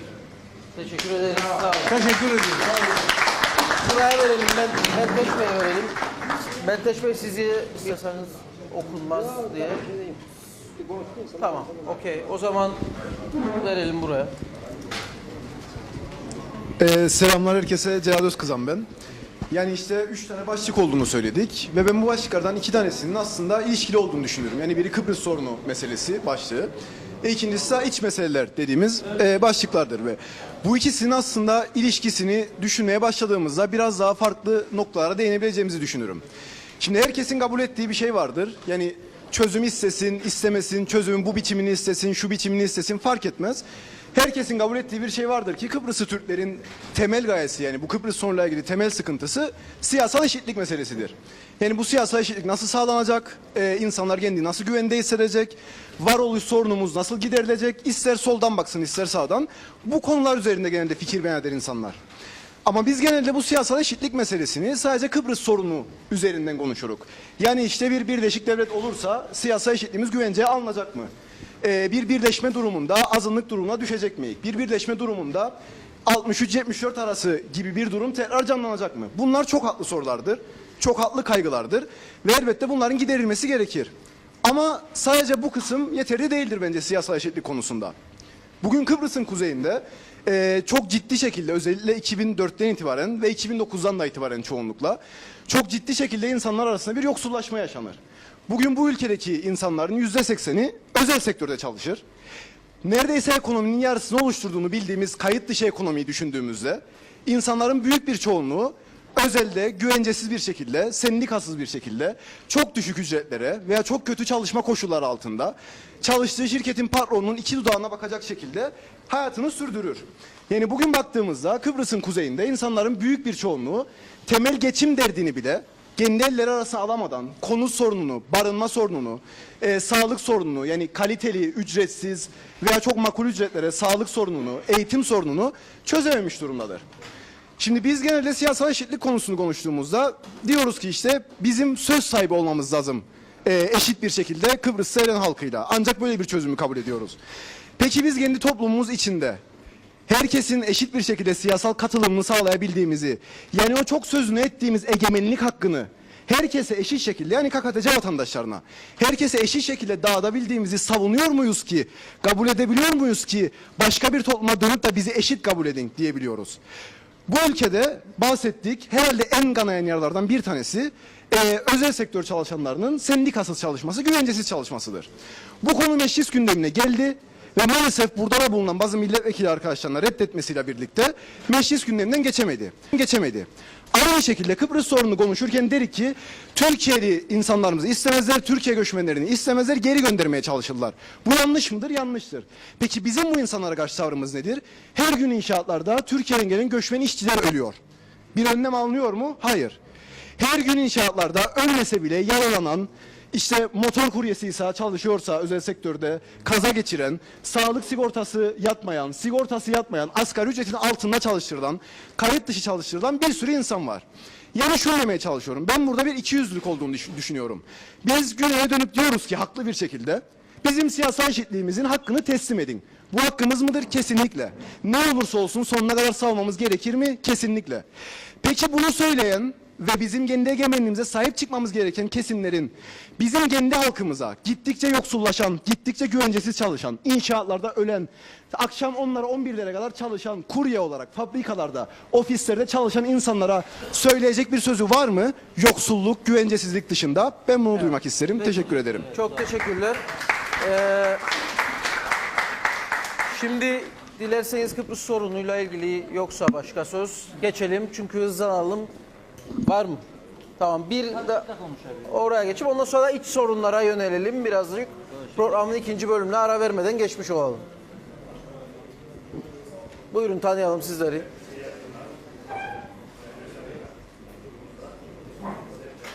Kurumumuza teşekkür ediyorum. Değerli arkadaşlar, kısa ve öz, Kıbrıs Türk'ünün kurtuluşu çözümden geçer. Hiçbir şekilde bugün, yani Cumhurbaşkanı, şu anda mevcut Cumhurbaşkanı %60 oyla seçilmiş bir Cumhurbaşkanı ve bugüne kadar layıkıyla bu işi yürütmeye çalışıyor. Şimdi bilgi vermedi, etmedi, bu etmedi, bunlar, geçin bunları. Çocuklarınızın geleceğini düşünün. Biraz önce Sayın Şahli izah etti ve oğlunu da örnek gösterdi. Bakın yine kısa. Bugün övünüyoruz. KKTC güzel. Biraz önce genç arkadaşım çok güzel izah etti. Ben daha size söylemeyeceğim. Bir tek şey söyleyeceğim. Gazete ilanlarına bakın. Esnek çalışma saatine uyabilen işçi arıyor özel sektör. Ya bu Allah aşkına. Dünyanın neresindeyiz biz ya? Dünyanın dışındayız. Dünyayla bütünleşmezse bu Kıbrıs Türk'ü kaybetmeye mahkumdur. Ne ekonomisi, ne üretimi, kaldı ki üretmeyen toplumlar kesinlikle mahkum olmaya adaydırlar. Ve biz şu anda Kıbrıs Türk'ü olarak oradayız. Ben aynı zamanda Hayvancılar Birliği Başkanlığı yaptım. Sayın Naimoğlu'ndan önce başkanlık yaptım ve üreticiydim. Şu anda ağılım atıl durumda duruyor. Buna da çok kısa ve bir örnek veriyorum. Sonra da bir yasa geçirdik biz. Bakın o dönemde ben 89'da kendi imkanlarımla ağıl yaptım. Ben üniversite mezunuyum ve üretim yapmak için geldim memlekete. Ben 1965 mücahidim. 65 sene kurslar mücahidim. Yeni Cami'de 69'da futbol oynadım. Gelip herhangi bir daireye girmiş olsaydım bugün muhtemelen müsteşar da olurdum. Müdür de olurdum. Parayı da çeker götürdüm. Diğer arkadaşlar da yaptığı gibi. Biz üretim yapalım dedik. Geldim ve birikimini ağıl yaptım. Şu anda atıl durumda durur. 1989'da ağılımda 400 koyun vardı. Biriyle 30 liradan 12 elektrik bağlantısını dedim. Çamlıbel'de 4 direk. Ne isterler biliyor musunuz? 18 milyar. O dönemde faizler %100. İlgili bakanlığa gittim, Cumhurbaşkanı rahmetli Denktaş'a gittim. Ya dedim 400 tane koyun satsam 12 milyar. Siz benden 18 milyar istiyorsunuz. Ben üretim yapacağım. O dönemde araştırdım. Bir memurun devlete yıllık maliyeti 70 milyondu. Bir üretim yapmak isteyen vatandaşa 18 milyonu çok gördü bu devlet. Ondan sonra üretimden bahsediyorlar. Evet. İkinci bir konu çok ciddi. Bugün hellim tescil edilemiyor bu memlekette. Niye? Küçük baş sütü yetersiz diye. Başkan dönemiyken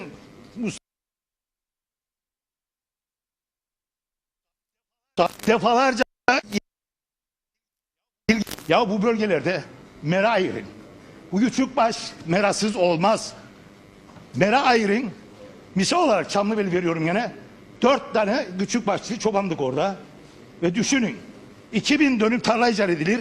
Bu 2000 dönüm tarlayı gelir 3 yıldızlı bir polis memuru, gelir bir müsteşar, gelir bir maliye bilmem kimi, onlarla bizi artırmaya tarla artırırlardı bize memurlar ya. Bunu söyledik anlatamadık. Ondan sonra üretimden bahsediyoruz. Kısaca arkadaşlar gene uzatmayayım. Bu Kıbrıs Türk'ünün kurtuluşu kesinlikle çözümden geçer. Aksi takdirde Kıbrıs Türk'ü yok olmaya mahkumdur. Teşekkür ederim.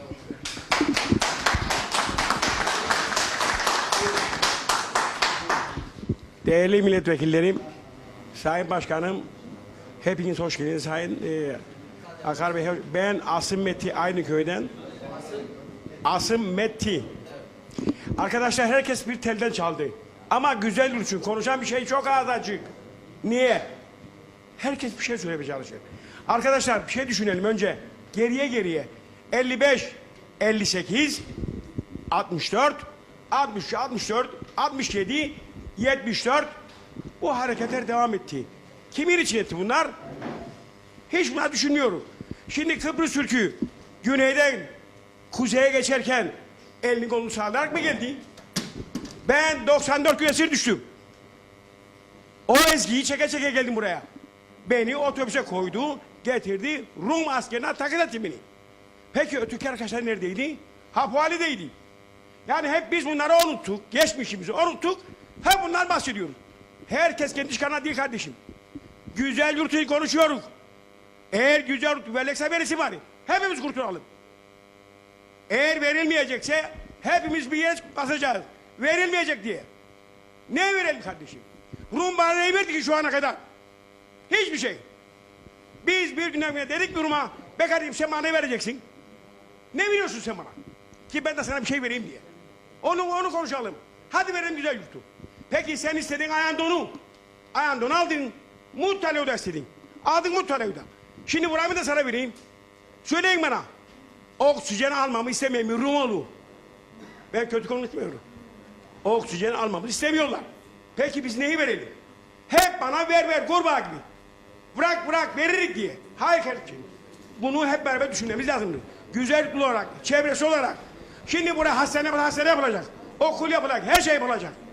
Bunu biz güzel olarak ayak basacağız. Eğer bunu yaptığımız müddetçe de o zaman güzel yurt verilmez. Verelim güzel yurtu. Benim evladım filan gitti, o bir filan gitti. O zaman istihdam olarak işler açılacak. Sen burada durmasan ayaküstü, bana yap şunu, yapmıyorum kardeşim. Sen burada değilsin ki yapayım sana. Bunu geçmiş değerli hükümetler, buraya değer verilmedi. Bütün gençlik kaydı. Ben mi yapacağım çocuk ya? Burada gençliği yapmamız lazım. Bir şey yapılması lazım buraya. Bunu konuşalım. Evet, peki. Yok konuşan olursun diye. Peki, teşekkür ederim efendim.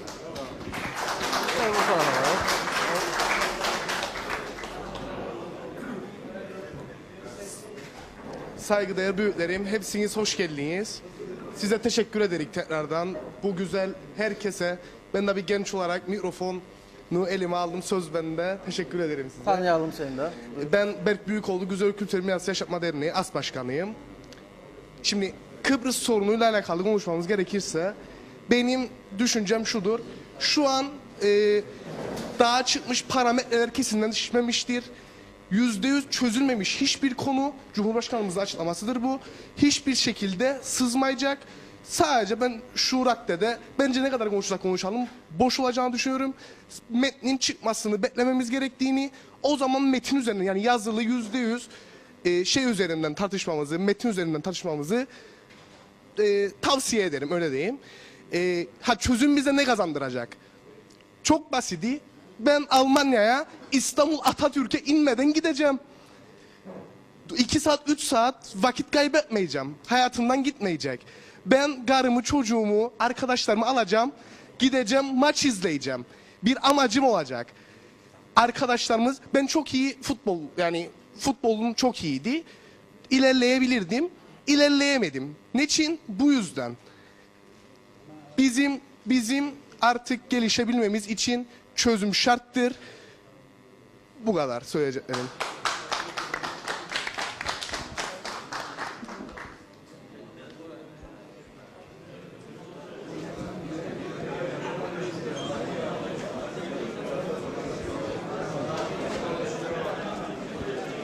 Evet arkadaşlar.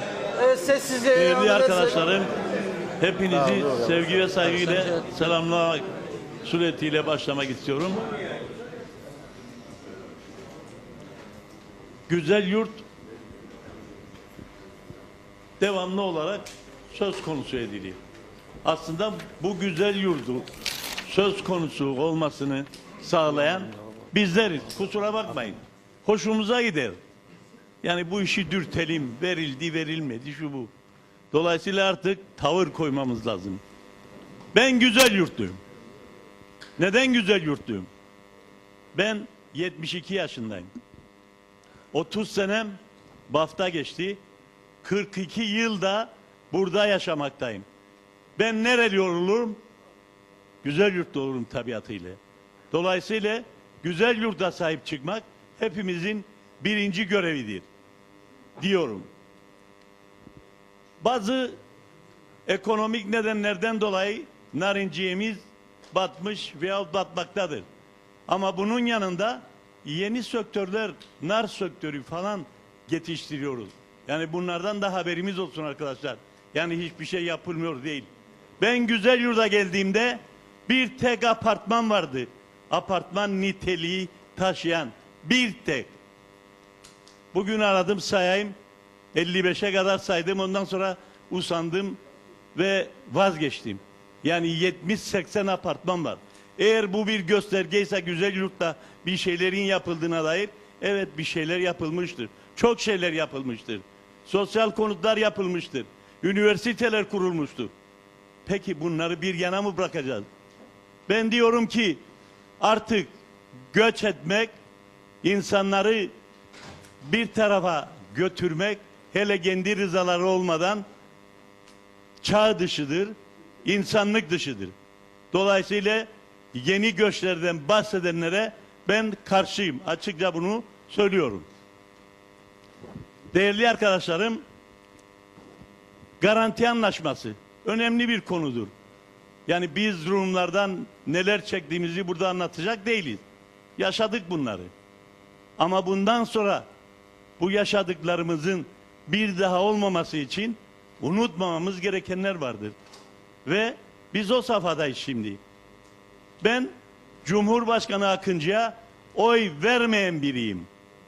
Buna rağmen Akıncı'nın politikasını, bugüne kadarki Kıbrıs konusundaki politikasını benimsiyorum, takdir ediyorum ve özellikle Akıncı'nın muhalefetteyken söylediği bir laf vardır, çok hoşuma gider. Bir daha tekrarlayacağım burada. Rum'un nesi varsa Türk'ün de aynı şeyi olacak diye bir görüşü vardır. Ben bu görüşe samimiyetle bağlıyım. Ben uzatmayacağım daha fazla. Tekrar teşekkür ederim ve artık yani bundan sonraki günlerde tavrımızı açıkça ortaya koymak gerektiğinde yanan dönen olmayalım. Teşekkür ederim.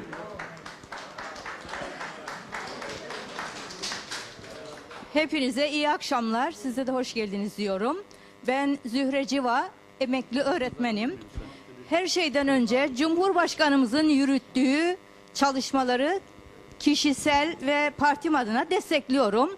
Bizim istediğimiz 2 bölgeli, 2 toplumlu, siyasi eşitliğe dayalı bir çözümdür. Bu çözüm sadece kağıt üzerinde kalmamalı.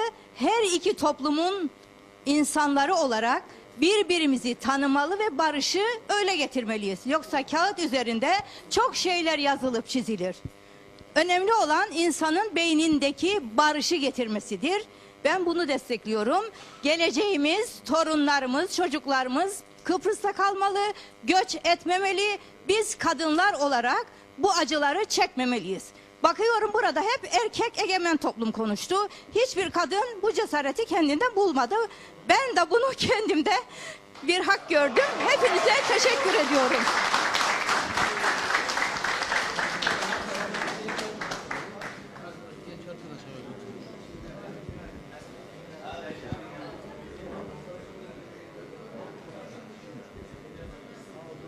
İyi akşamlar.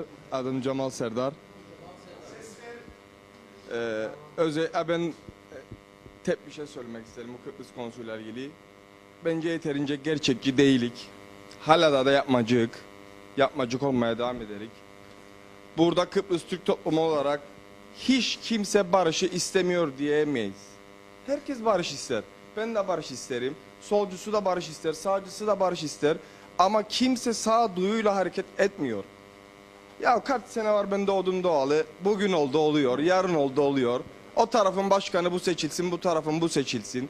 Öyle barış olacak, öyle olacak. Ve bunları düşüne düşüne kendi değerlerimizi kaybediyoruz. Güzel yurdu batırdık, göç ettik, bittik. Ama hala da herkesin tek bir düşüncesi Rum'la barışacak da öyle olacak, böyle olacak. Ya artık gerçekçi olun güzel yurtlar. Kendinize bakın, güzel yurda bakın. Sonunda biz burayı halledelim, güneye bakarız.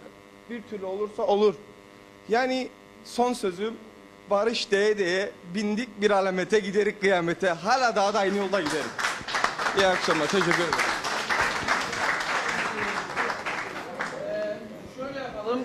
Bir 5 dakikalık ara verelim. Soluklanalım ve devam edelim sonrasında. Çok kısa bir ara.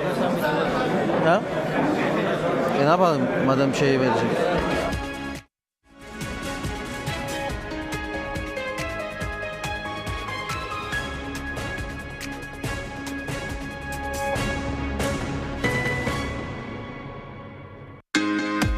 Yaptığı yayınlarıyla Kuzey Kıbrıs gündemine damgasını vuran Diyalog TV, internet yayıncılığında yeni bir çığır açıyor.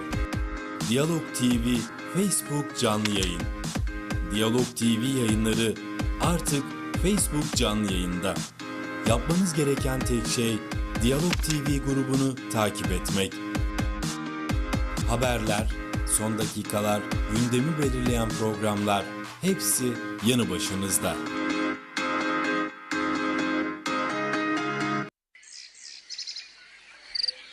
Doğal dengenin sağlanmasında büyük öneme sahip ormanlarımız, geleceğimiz açısından vazgeçilmezdir.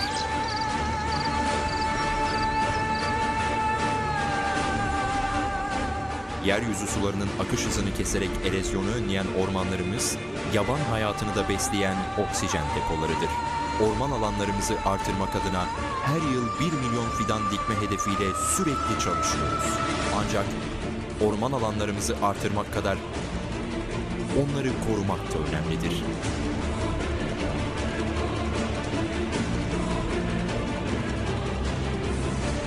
Tam donanımlı yangın müdahale ekiplerimizin yanı sıra orman yangınlarına müdahale amaçlı helikopter kiralama projesini de hayata geçirdik.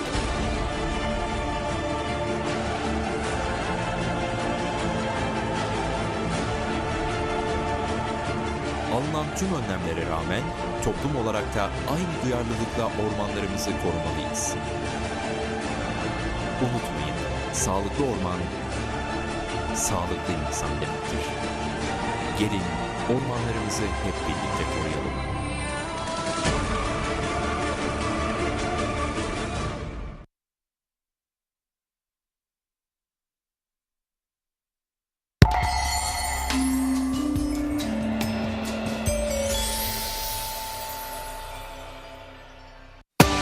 Diyalog'tan okurlarına bir hizmet daha. Oto yıkamada 3 lira bizden.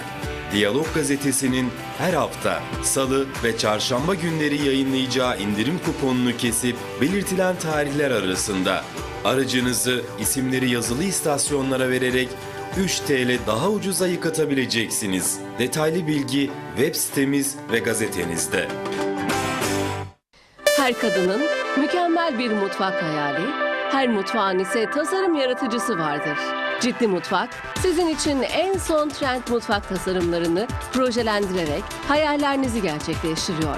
Yenilikçi teknolojiye sahip 6000 metrekarelik üretim tesisimizde dolap, parke ve tüm dekorasyon işlerinde sizlere çözüm sunuyoruz. Mutfağınızın her köşesini ergonomik olarak sizin için baştan yaratıyoruz. Hareket konforu ve tasarım özgürlüğü sağlayan, dokuma ile açılıp kapanan elektronik kapak ve çekmece sistemleri görünmez yardımcınız olacak. Çöp öğütücü entegreli evyeler, tek bir dokunuş ile sizin belirlediğiniz derecede su akışı sağlayan evye bataryası. Mutfak kullanım alanınızı genişletmek için tezgah altı kör köşe ünitesi. Sizin için çocuklarınızı düşünen, direnç hissettiğinde durarak el sıkışmalarını önleyen çekmece sistemleri. Tüm akıllı telefonlarınızı kablosuz şarj edebileceğiniz entegre wireless DeX sistemi.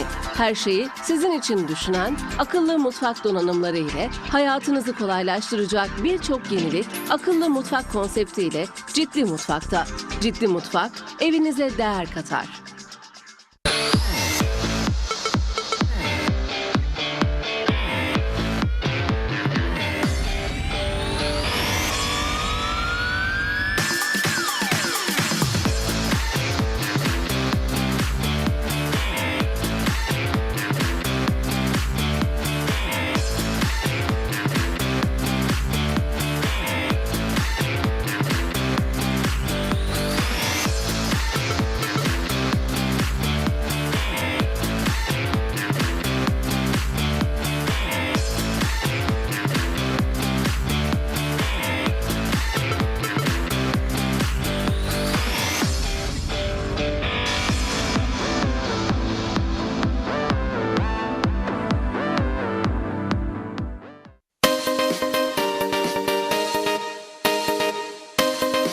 Kıbrıs'ın en kapsamlı baskı merkezi Meciktaş'ta son teknoloji baskı sistemleriyle her ebatta offset ve dijital baskıyı sizin için tasarlıyor ve üretiyoruz.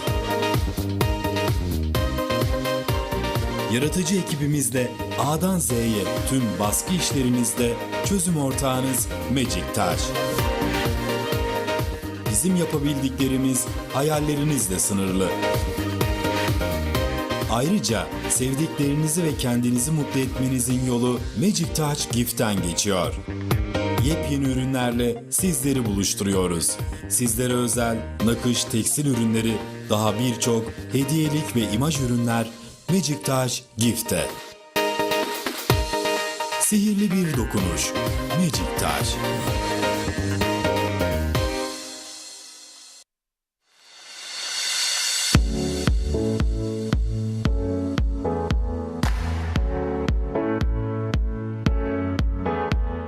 Yılların tecrübesiyle yaşam alanınızı modern, kullanışlı ve yenilikçi tente modellerimizle değiştirmeye, sizin için çalışmaya devam ediyoruz.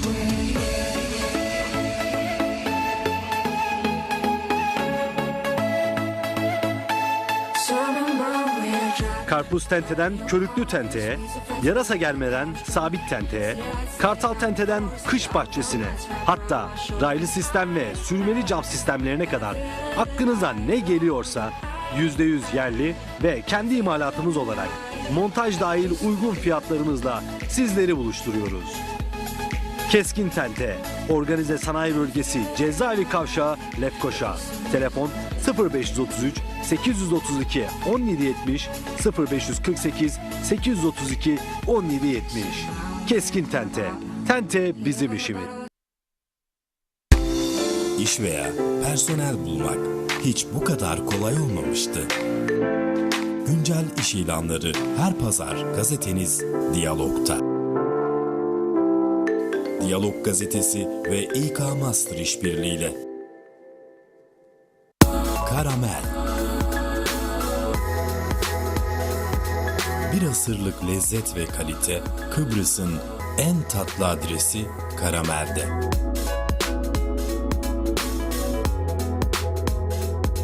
Her damak zevkine uygun ürünlerimizle hayatınızı tatlandırıyoruz. Drajelerden şekerlemelere, çeşit çeşit çikolatalardan lokuma, zengin çeşitlerimizle hizmetinizdeyiz.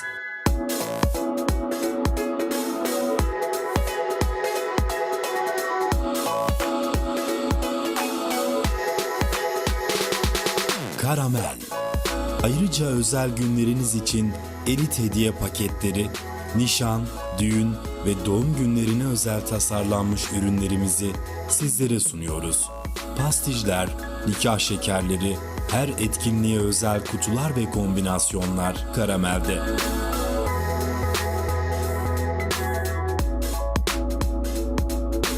Ve dünyaca ünlü organik Belçika çikolatası Nutri şimdi Karamel'de. Kıbrıs'ın ilk ve tek çikolata evi Karamel.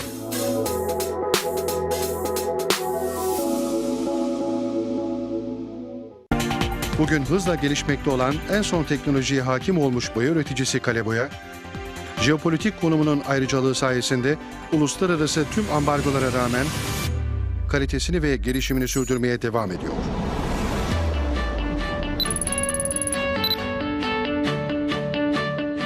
İnovatif yapısı, Kaleboya'nın sektörün bir adım ilerisinde yol almasını sağlarken, ürün yelpazesinde her geçen gün arttırması için gerekli altyapıyı oluşturma olanağı sunmaktadır. Kıbrıs şartları göz önüne alındığında bugün sahip olduğu ürün portföyüyle Avrupa'nın saygın üreticileri arasındaki yerini almıştır. Boya grubundaki markamız Kaleboya ürünlerinin en büyük farkı, yıllara meydan okuyan kalitesi, nem, rutubet ve UV ışınlarına karşı dayanım kalitesiyle rakiplerini açık ara geride bırakmasıdır. Mükemmel örtücülük değerleri ve leke tutmayan yapısı sayesinde yoğun kullanılan tüm yaşam alanlarında Kuzey Kıbrıs'ın en çok tercih edilen boyasıdır.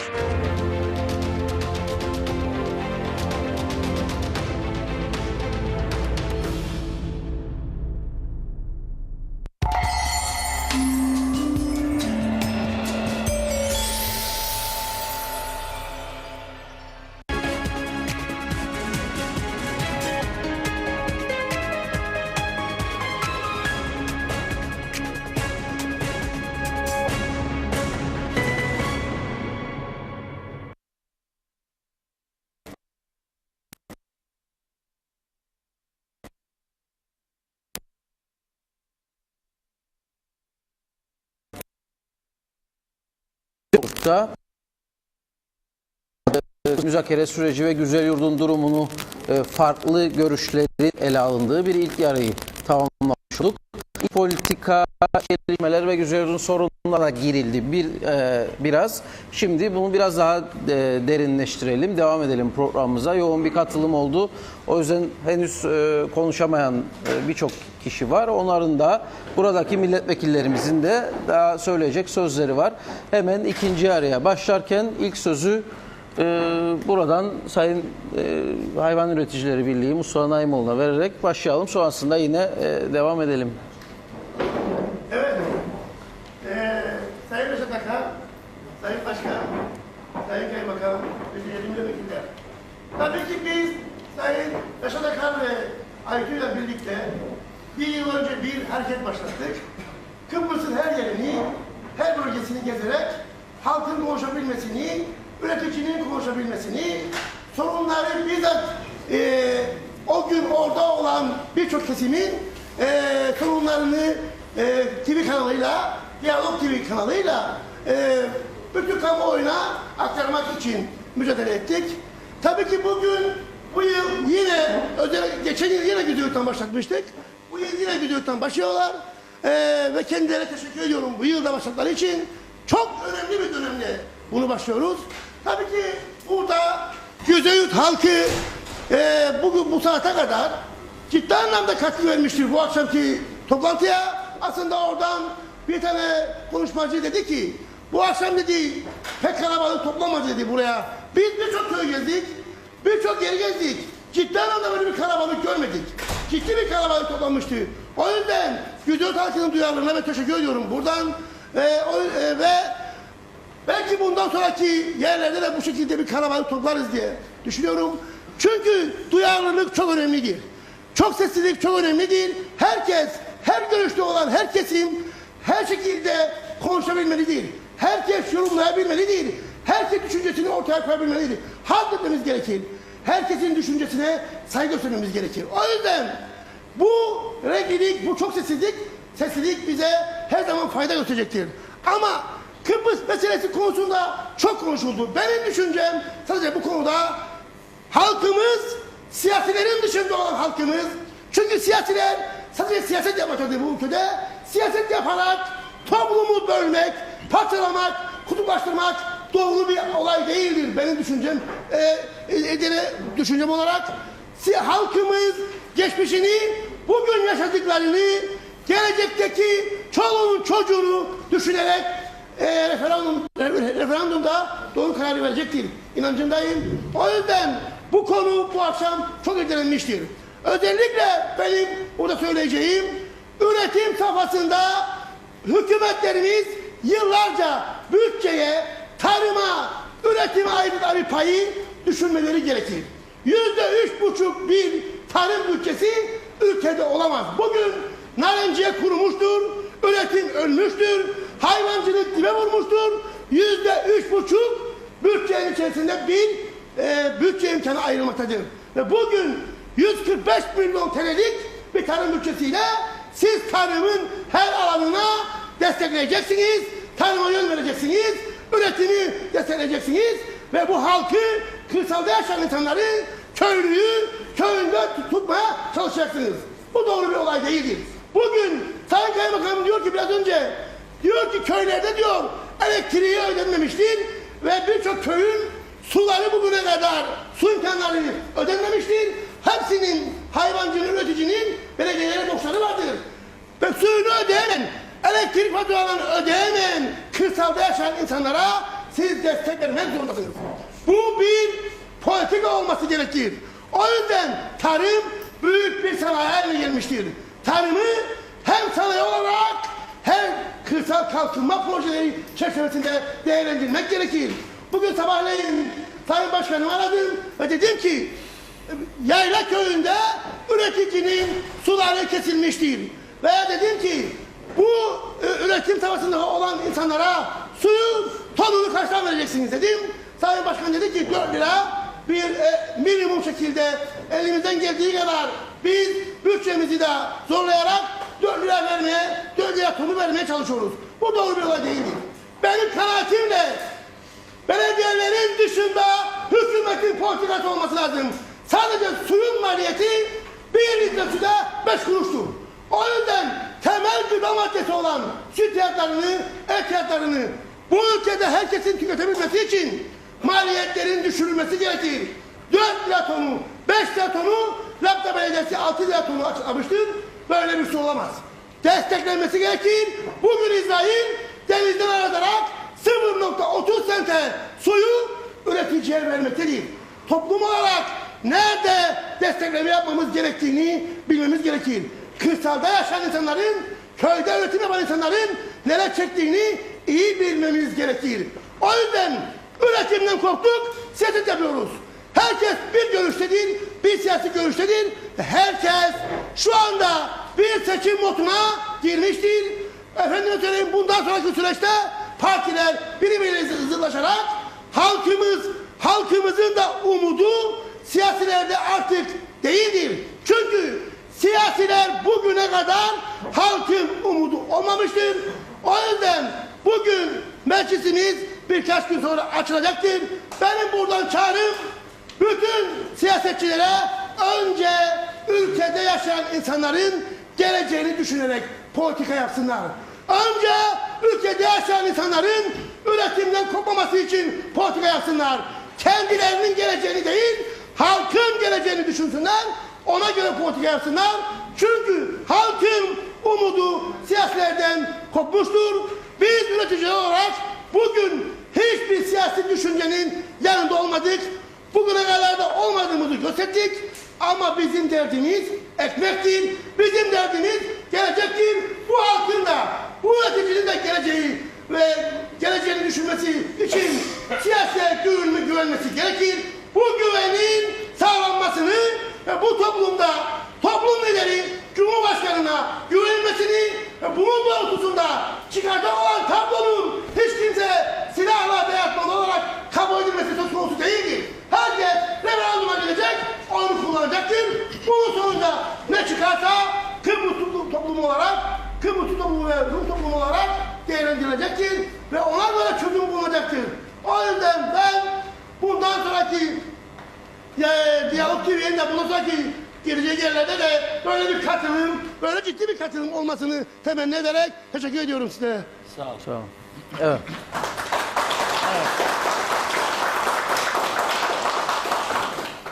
Söz almak isteyen arkada mı var? Hiç söz almayalım. Almayana verelim önce.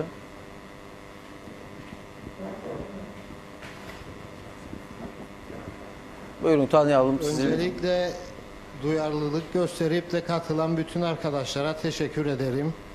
İsmim Cavit Sekmen, Serhatköy'de oturuyorum. Serhatköy TDP örgüt başkanlığını yapmaktayım. Müzakerelerle başlamak istiyorum. Cumhurbaşkanımız Sayın Mustafa Akıncı ve beraberindeki heyete güvenimiz sonsuzdur. Orası veya burası verilecek önemli değil aslında. Biz öncelikle kendi içimizdeki sorunlara bakmamız lazım. Biz çözüme ne kadar hazırız? Hazır mıyız biz çözüme? Bir de bölgeli olarak bölge halkının da sorunlarına biraz değinelim. Bölgede doğuya doğru bir göç hala daha devam etmektedir. Hızla devam etmektedir. Bölge milletvekillerime de seslenmek istiyorum. Bu göçü durdurmak için ne yaptılar, ne öneriler sundular? Mecliste konuşuldu mu, tartışıldı mı burada bunlar? Bölgemizde suyuyla, toprağıyla tarıma, üretime elverişli bir bölge. Ama üreticimiz maalesef ürettik sonra batıyor. Ürettik sonra batan bir toplum var Güzelyurt bölgesinde. Bunun için bölge milletvekillerimiz neler yaptı, ne önlemler almayı düşünüyor? Herhangi bir önerileri oldu mu mecliste? Bölge halkının bu göçünü durdurmak, bu üreticinin dertlerini dinlemek, dinlediler mi? Çözüm üretmeye çalıştılar mı? Bu kadar söyleyeceklerim.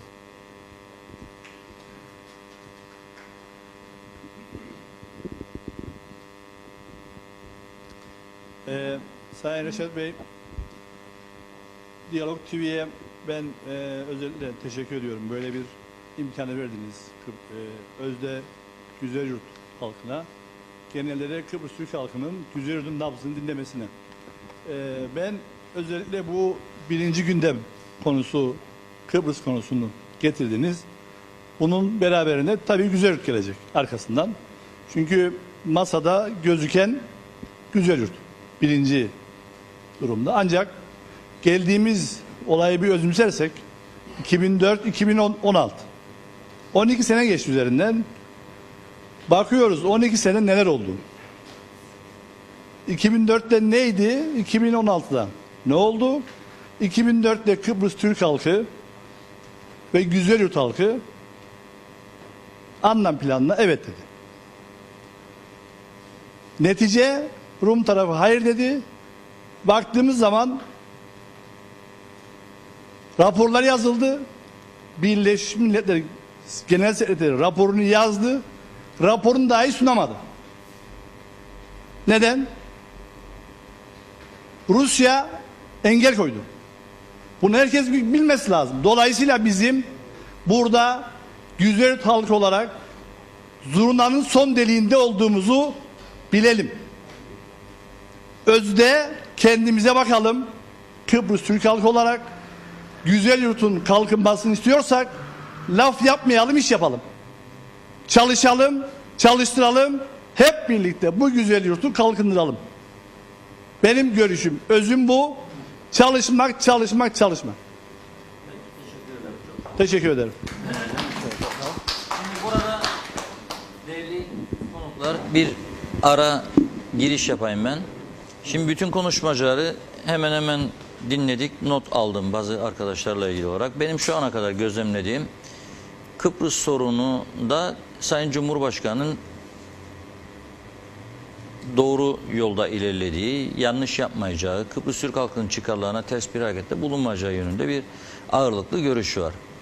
Tabii siyasi partilere belgelerin gönderildiği ve bilgilendirildikleri yönünde de iddialar var. Ama öte taraftan da bir gizlilik anlaşması olmasına rağmen hepimiz de biliyoruz ki Rumlar bu gizlilik anlaşmasını bozdular. Yani Fileleftoros gazetesi, bir arkadaşımız söyledi, bir şey yazıyorsa o Rum hükümetinden veya Anastasiadis'in bilgilendirdiği Rum siyasi partilerinin herhangi birinden sızdırılan haberlerdir yazdıkları. Yani atmasyon, tamamen hayal ürünü bir haber yazmıyorlar. Ayrıca bildiğimiz Rum propagandası çerçevesinde bu insanlar değişik görüşleri böyle dönemlerde harekete geçirerek Cumhurbaşkanlarının elini güçlendirmeye çalışıyorlar. Mesela diyor ki DİKO Başkanı ve EDEK Başkanı, biz şu olmazsa kabul etmeyiz, bu olmazsa kabul etmeyiz. O da bir sonraki görüşmede kendi toplumundan gelen tepkileri bizim heyetimizin önüne koyarak daha fazla tabiiz koparma yönüne gidiyor. Böyle bir strateji izliyor. Onun için Rum tarafının yazdıklarını da elbette göz ardı edemeyiz. Burada benim gözlemlediğim kadarıyla esas sıkıntı bölgedeki insanın yaşam tarzıdır. Yani burada yaşanan sıkıntı göçtür. Burada yaşanan sıkıntı ulaşım sorunlarıdır. Yol yapıldı ama biz de gelirken Güzelyurt'a baktık, gördük ki orta refüjde bariyerler bazı yerde var, bazı yerde yok. Ölüm korkusuyla geliyor buraya insanlar diye konuştuk. Geçen yıl geldiğimizde yine aynı konuyu yine konuştuk. Hatta o akşam yağışlı bir havada geldik ve gerçekten ışık yok, aydınlatma yok, hiçbir şey yok. Nasıl geldik bu yolu biz de şaşırdık. Ve bu insanlar, her gün gidip gelenler acaba nasıl bir korku içine gidip geliyor diye şaştık. Yani bu bölgenin birçok bölgemiz gibi ciddi anlamda ihmal edilmişliği de ortadadır. Yani bunu hiç kimse inkar edemez. Suların tuzluluğu, narenciye bahçelerin kuruması, arkadaşımız sözünü ettiği yalan değil, gerçek rakamlar var. Siyasetçilerin iş başına gelmezden önce söyledikleriyle iktidara geldikten sonra yaptıkları arasında ciddi farklılıklardan dolayı çözülmemiş bir yığın ufak tefek sorun var. Yani bu ufak sorunlar çözülse insanların daha mutlu olacağını gözlemliyoruz. Yani biz geçen yıl gittiğimiz yerde de hayvancıların sorunları vardı. Mustafa Naimoğulları kardeşimiz dile getirdi. O günden bugüne daha da bu sıkıntıların devam ettiğini gözlemledik. Hükümetler değişti. Belki 3 tane hükümet değişti o günden bugüne. Aynı sıkıntılar. Hayvan hastalıkları devam ediyor. Hellim üretiminden bahsetti. Biraz önce bir eski üretici arkadaşımız, doğru. %23 oranında, yanlışsa Mustafa Bey üretsin, keçi sütü şartı var hellim üretiminde. Bizim keçi sütü üretimimiz olmadığı için bunu yerine getiremiyoruz. Sonra da diyoruz ki hellimin tescili bize de verilmeli. Ama kaliteli hellim üretimi yapamıyoruz bu taraftan. Ciddi iddialar var, hellim üretiminde değişti. Hepimiz eski hellim tadını özlüyoruz, bulamıyoruz. Yok. Birçok ufak tefek görünen ama el atılması halinde düzelebilecek sorunumuzun olduğunu gözlemliyoruz. Bir genç arkadaşımız enerjiden söz etti. Ona da değinmek isterim. Türkiye üzerinden ama Rum'un bu arada bize yapmaya çalıştığı yanlışları, atmaya çalıştığı çalımları da görmezden gelmeyelim. İnat ve ısrarla bu enerjiyi sıvılaştırmış gaz terminali ve çok pahalı maliyeti olmasına rağmen kurarak Yunanistan üzerinden Avrupa'ya sevk etme planları vardı. Bir taraftan bizimle müzakere ediyor, bir taraftan da sinsice bunları yürütüyor.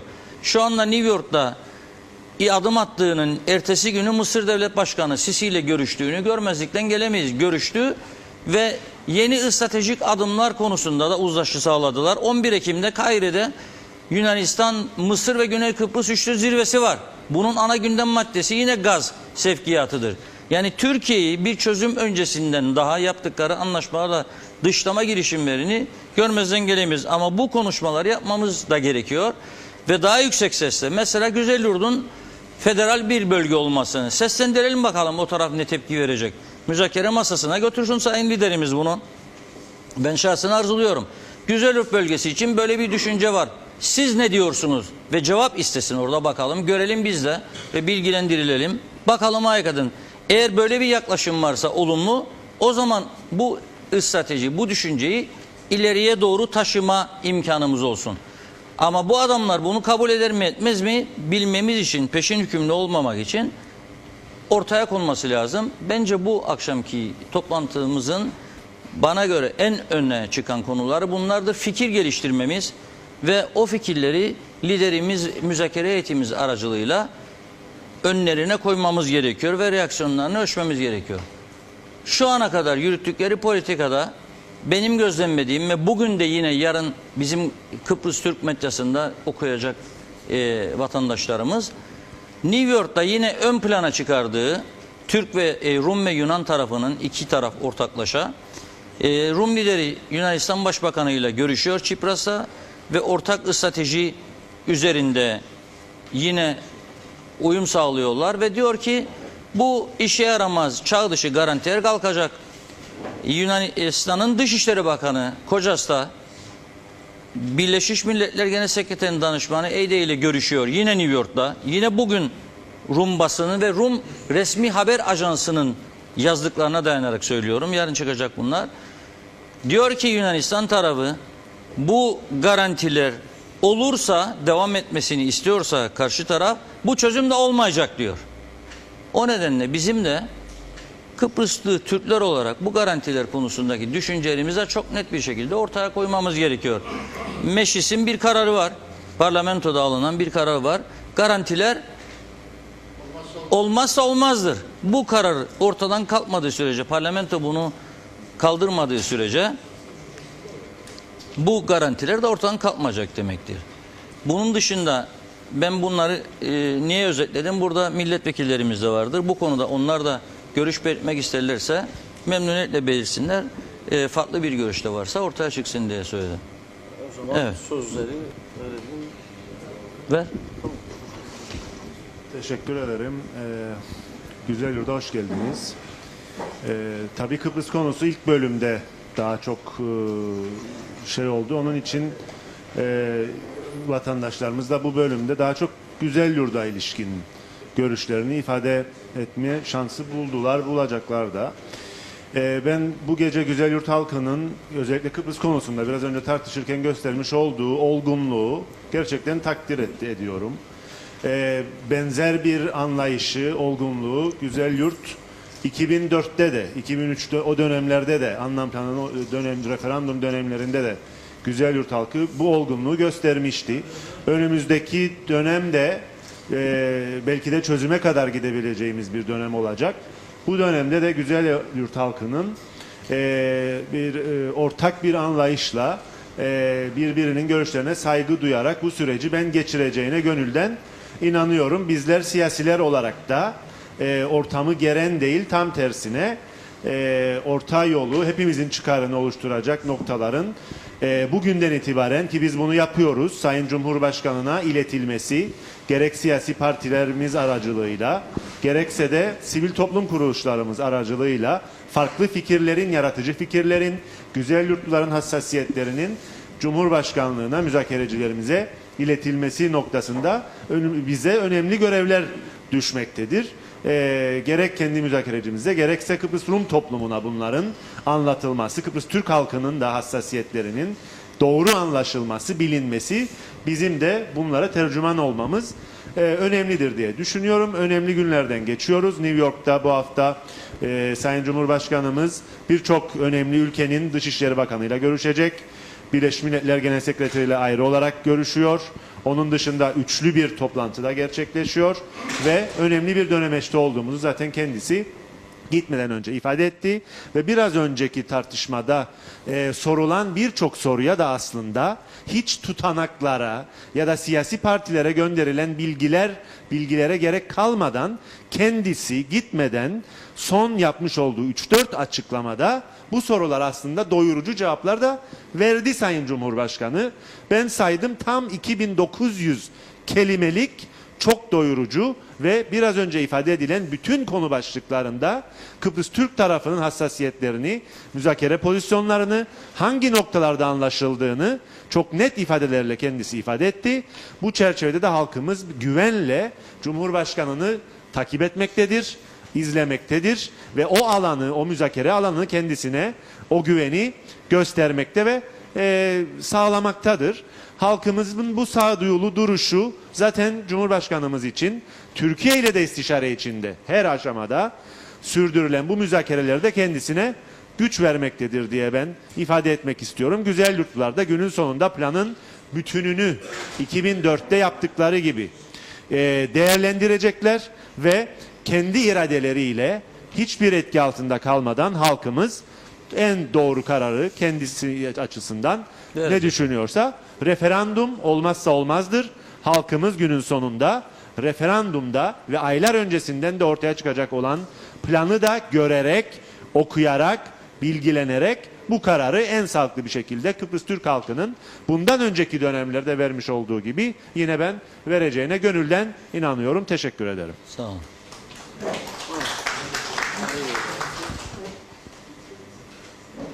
Evet, ben Doktor Ali Pilli. Diyalog TV'ye teşekkür ederim. Buralara geldiği için ve bizim sorunlarımızı, özellikle bölgemizin sorunlarını dile getirme, halkımızın dile getirmesinden dolayı hepinize tekrar teşekkür ederim. Benim Kıbrıs'la ilgili görüşlerimi yansıtmak istiyorum. Kendi görüşlerim. Bir kere Kıbrıs Türk halkı, herkes anlaşma istiyor. Yani Kıbrıs'ta bir anlaşma istemeyen hiçbir kişi yoktur. Yani bugün bir herkesi sorsanız Kıbrıs Türk halkı Rum halkından daha fazla anlaşma istiyor. Bu bir gerçektir. Fakat Kıbrıs Türk halkı bugün ben 1963 68 ve bugüne kadar her şeyi yaşamış bir kişi ve görmüş bir kişiyim. 74 de gördüm. Onun için Kıbrıs Türk halkının önce nasıl bir insan, bir sağlıkçı olarak bir insan, sağlık çok önemliyse kişi için, sağlık olmazsa hiçbir şey olmaz. Sizin her şeyiniz olabilir ama sağlığınız sağlığınız tamam değilse hiçbir şey olmaz. Dolayısıyla Kıbrıs Türk halkının en önemli şeyi güvenliğidir. Yani tarih boyunca yaşamış olduğu olaylardan dolayı Kıbrıs Türk halkı güvenlik, garantiler istemektedir. Dolayısıyla benim görüşüm hem Rum halkı için hem Türk halkı için Türkiye'nin etkin ve fiili garantisinin şart olduğunu görmekteyim. İkincisi, iki kesimlilik olayı mutlaka olması lazımdır. İç içe hele bu zamanda Kıbrıs Rum toplumu, Rumların ve Türklerin beraber yaşaması biraz sakıncalıdır. Henüz daha 40 yıl geçmiştir. Burada çocuğunu, babasını kaybeden kişiler, gerçi bazı şeyler unutulmuş, bazı şeyler Türk halkı bir kere anlaşma yönünden Rum halkından, ben Rumca da biliyorum. Rumca bildiğim için oradaki Rumların da görüşlerini alıyorum. Karşılaştığımız zaman gerçekten bizim Türk halkı Rumlardan daha barışçı, Rumlardan daha fazla anlaşma isteyen kişilerdir. Doğru. Öyle görüyorum ben. İki kesimlilik, özellikle bu çok önemlidir. İki kesimlilik, iki toplumlu, iki devletli bir yapının oluşması. O nasıl olur? Artık bunu tartışılır. Ama kişilerin yerlerinden mümkün olduğu kadar kalkmaması gerekir. Çünkü 40 yıl zaten insan haklarına baktığım zaman, yani eğer insan haklarını herkes için eşitse Avrupalı, Amerikalısı, güçlü devletler, o zaman Kıbrıs Türk halkının da insan hakları açısından hiç kimsenin yerinden mümkün olduğu kadar kalkmaması gerekir. Yani o çözümü bulmak gerekmektir. Çünkü eğer düşünün bir güzel yurdun yerinden kalkması çok büyük bir kaos yaratacaktır. Yani bu bir gerçektir. Ve bu yapılacak anlaşma da sağlıklı bir anlaşma olmayacaktır. Yine çok kısa bir sürede yine karışıklıklara olaylara sebebiyet verecektir. Dolayısıyla yapılacak anlaşmanın mümkün olduğu kadar kişilerin yerlerinden kalkmaması gerekmektedir. Çünkü bugün 1974'ten bugüne 40 yıl geçmiştir. 40 yaşında bir kişi o doğduğu yeri bir vatan olarak görmektedir. Nasıl biz Falya'da doğduk, Falya'yı görmek istiyoruz. O kişi de burayı bir şey. Ve onun için insan hakları da açısından mümkün olduğu kadar kişilerin yer değiştirmemesi gerekmektedir. Düzenlemeler yapılabilir. Üçüncüsü de siyasi eşitliğimiz. Bu da çok önemlidir. Bu siyaset, şu örneği vermek istiyorum ben. Bence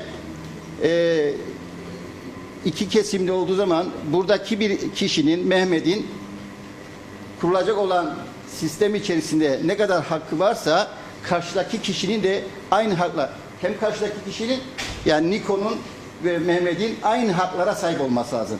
Bu neyi getirir? Bu darışı getirir. Bu kurulacak anlaşmanın daha da uzun süreli olmasını getirir. Yani eğer bir anlaşma yapılacaksa ben canı gönülden anlaşma yapılmasını istiyorum. Bütün arkadaşlar da istiyor. Çünkü belirsizlik hep bizi bir şey yapmamızı engelliyor.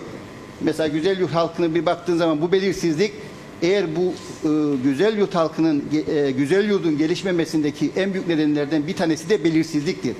Bugün 1974'te güzel yurt Kıbrıs'ın en zengin yeriydi. Ve burada da büyük narenciye ağaçlarından büyük bir kazanımlar olmuştur. Ama bu gelen paralar, bu kazanılan paralar hep Lefkoşa'ya ve diğer bölgelere gitmiştir. O kazandığımız buraya yatırım olmuş olsaydı bugün güzel yurt öyle olmadı tabii. Doğru. Bu da neydi? Belirsizlik. Belirsizlik bizi başka yerlere itti. Burada tabii şimdi bir anlaşma olmazsa güzel öyle mi kalacak? Hayır. Şimdi gittikçe insanlar artık burada bir yatırım yapmaya başlamışlardır. Ama tabii ki yeterli değil.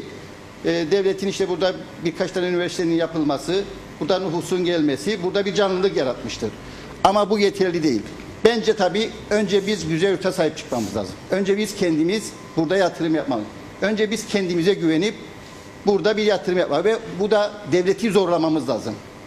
Eğer devleti zorlamazsak, devlet buraya sahip çıksın ve yatırım yapsın. Yatırım yaptıkça tabii ki o zaman da bu bölge gerçekten bu bölgede bir kalkınma olacaktır. Yani devlet bugün 2-3 tane mesela bir kaymakamlık yapabilir. Bir hastanemiz gereklidir. Gerçekten burada şeye girersek biz Hüseyin Bey'le beraber 30 yıl burada hizmet verdik ve burada gerçekten bu bölgenin büyük bir sağlık sorunu vardı. Yani sağlıkta büyük bir eksiklik vardı. Tabii burada bir hastanenin yapılması devlet kanalıyla burada bir hareket kazanacaktır. Bir kaymakamlığın yapılması, okulların yapılması. Tabii bunlar planlı ve programlı şekilde yapılması lazım gelişmesi için. Güzelyurt'ta bir şeydi. Genel olarak tabii ki bu bölgenin kalkınması, daha doğrusu ben siyasete tabii 2-3 yıldır içindeyim ama gördüğüm kadarıyla bizim ülkemizde siyaset, yönetim biçimi nasıl diyeyim? Şu anda düşünün bu ülkede 40 yıl geçti ve 39 tane hükümet değişti. Evet. Bir kere kesinlikle hükümetlerden bir şey beklememek lazım. Bu devlet politikaları geliştirmek lazım. Öyle bir sistem geliştireceksin ki arkadaş tabii ki bir narenciye politikası. Biz bugüne kadar bir narenciye politikası geliştiremedik. Gerçekten devlet politikası olacak ve bu her gelen hükümet bu politikasını değiştirmedi. Sağlık politikamız bugüne kadar olmamıştı. Yani biz 28-30 tane milletvekili, 15-16 tane doktor varız orada ama maalesef biz orada yine bir sağlık politikası oturtmadık. Yani öyle bir sistem var bu şeyde ki olmuyor. Yani ama olması gerekir. Yani eğer biz gerçekten 5 yıl içerisinde 3 tane hükümet değişiyor. Ve hiçbir ana sorun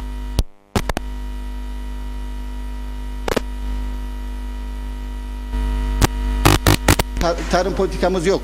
Yani bunları devlet politikası haline getirip bunları yapmazsak Bu sorunları daha çok konuşacağız. İstediğimiz kadar konuşalım. Teşekkür ederim. Sonuçta bir şey olmaz. İnşallah bundan sonra da güzel yurdun daha da gelişeceğine ben inanıyorum. Biz milletvekilleri olarak gerçekten yani bu ilk başlarda seçilirken bu sene seçilen milletvekillerimiz herkes güzel yurt için çok uyumlu ve anlaşabilen milletvekilleridir. İlk başta zaten hep beraber oturduk, toplantılar yaptık. Arkadaşlar da güzel yurt nasıl daha ileriye gidebilir? Hastane konusunda hepimiz hem fikir olduk. Yani biz güzel milletvekilleri güzel için çalışıyoruz. Peki. Teşekkür ederim.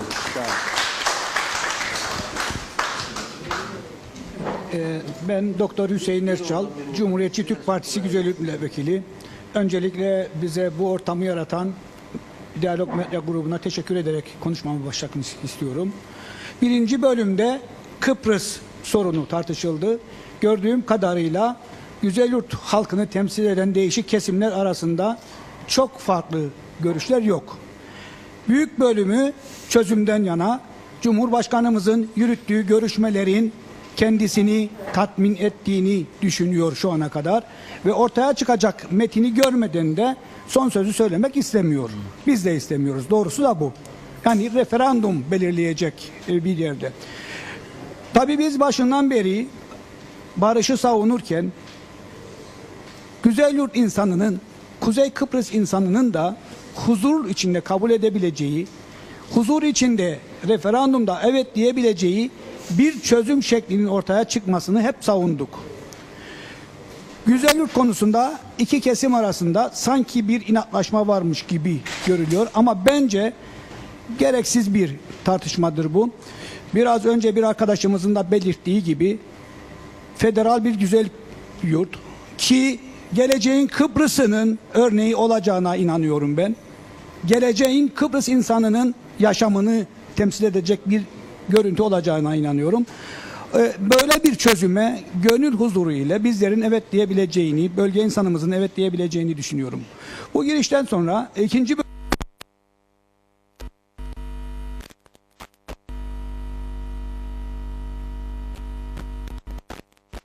bugünkü yetersiz kalışının sebebi nedir? Çok net olarak belirsizlik.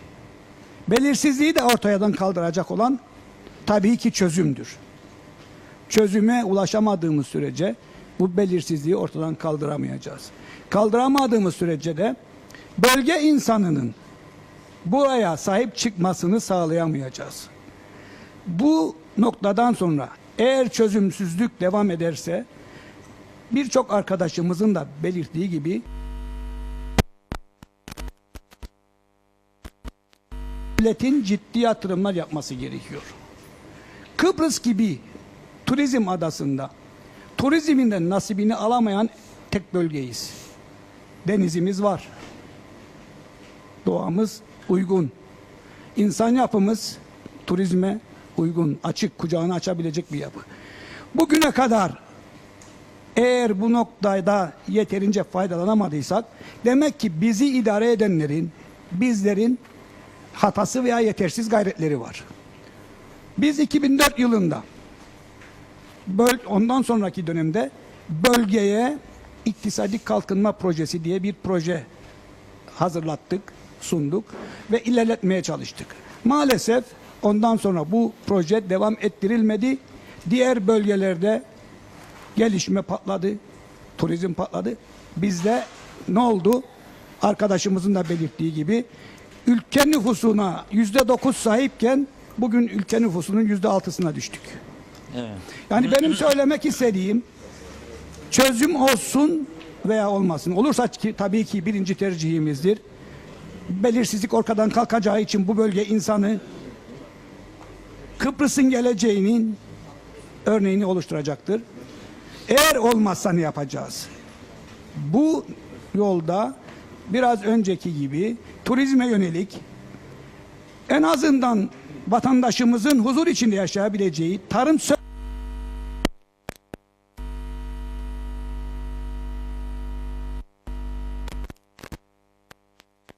üretim sektöründe daha aktif şekilde faydalanmak ve en önemlisi sağlık konusunda da, ki ben de sağlıkçıyım, biraz önce arkadaşım da belirtti, çok ciddi eksiklerimiz var. Bölge insanına, yaşlanan nüfusumuza, bölgede eğitim gören öğrencimize, bölgeye gelecek turistimize güven verecek bir sağlık yapısı oluşturmak zorundayız diye düşünüyorum. 40 yıllık tartışmalarımız maalesef siyasilerimizin de iradesini ortaya koyamaması veyahut da kısa dönemli hesapları bu sorunumuzu çözemedi. Bu da ciddi bir devlet yatırımı olacak diye düşünüyorum bölgemize. Özellikle son günlerdeki hastane tartışmasında artık son noktayı koymamız gerekir diye düşünüyorum. Ben inanıyorum ki bu tartışmalar artık bizim zamanımızı almamalı. İnsanımıza, bölgemize, ülkemize katkı verecek, gelişmesine, iyi yaşamasına olanak sağlayacak bir şekilde sonuçlandırılmalıdır. Yine ben daha fazla söz almak istemiyorum. Konuşacak arkadaşlarımız var. Bölge sorunlarını çözüm olmasa bile üstlenip yürütecek olan özellikle devletin ve devleti yönetenlerin sorumluluğu diye düşünüyorum. Arkasından bunun mutlaka özel sektörde, özel girişimcilerde, vatandaşlar da bölgeye sahip çıkacak ve güzel yurt çok daha güzel günlere gelecektir diye düşünüyorum. Peki. Teşekkür ederim. Teşekkürler. Vekilleri bitirelim. Ver Zorlu Bey. Kusura bakmayın, ben oturarak konuşma tercihim değil yapamında. Çok değerli arkadaşlar, öncelikle Diyalog Medya grubuna teşekkür ediyorum tabii ki.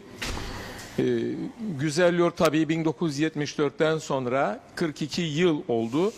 Kuzey Kıbrıs Türk Cumhuriyeti'nin bir beldesidir. Ve bu topraklarda üretim de yapılmaktadır, yerleşim de yapılmaktadır, gelişmeler de olmaktadır. Ama bunlar tabii ki yetersizdir. Bu bölgede üretim yetersiz noktasında sizlerle hemfikirim. Ama üretime neden bu kadar sahip çıkamıyoruz? Güzelyurt esnafı neden acaba siftah etmeden bazı günler iş yerini kapatıyor? Neden Güzelyurt'ta oturan bir milletvekili bile Güzelyurt'ta evini yapmıyor da gidiyor Gönyeli'de ev yapıyor? Bunlar hep ciddi soru işaretleridir. İşte bir belirsizlik vardır. Çünkü bugüne kadar gelmiş olan liderlerimiz ve milletvekillerimiz ortak bir paydada buluşamamıştır. Güzelyurt pazarlık konusu yapılmamalıdır.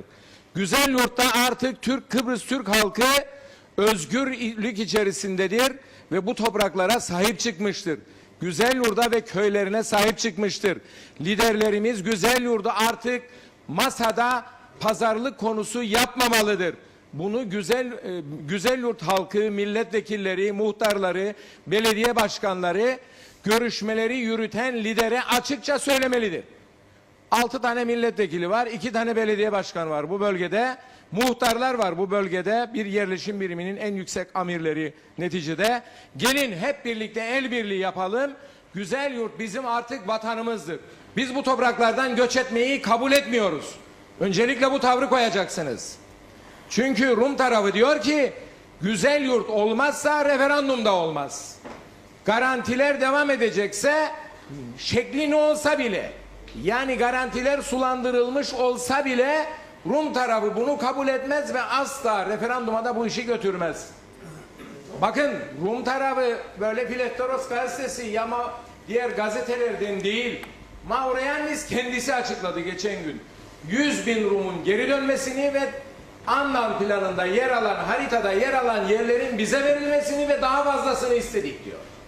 Şimdi geldim ben Lefkoşa'dan çıktım, geldim buraya. Erenköy direnişinin yıl dönümünde de Erenköy'e gittim.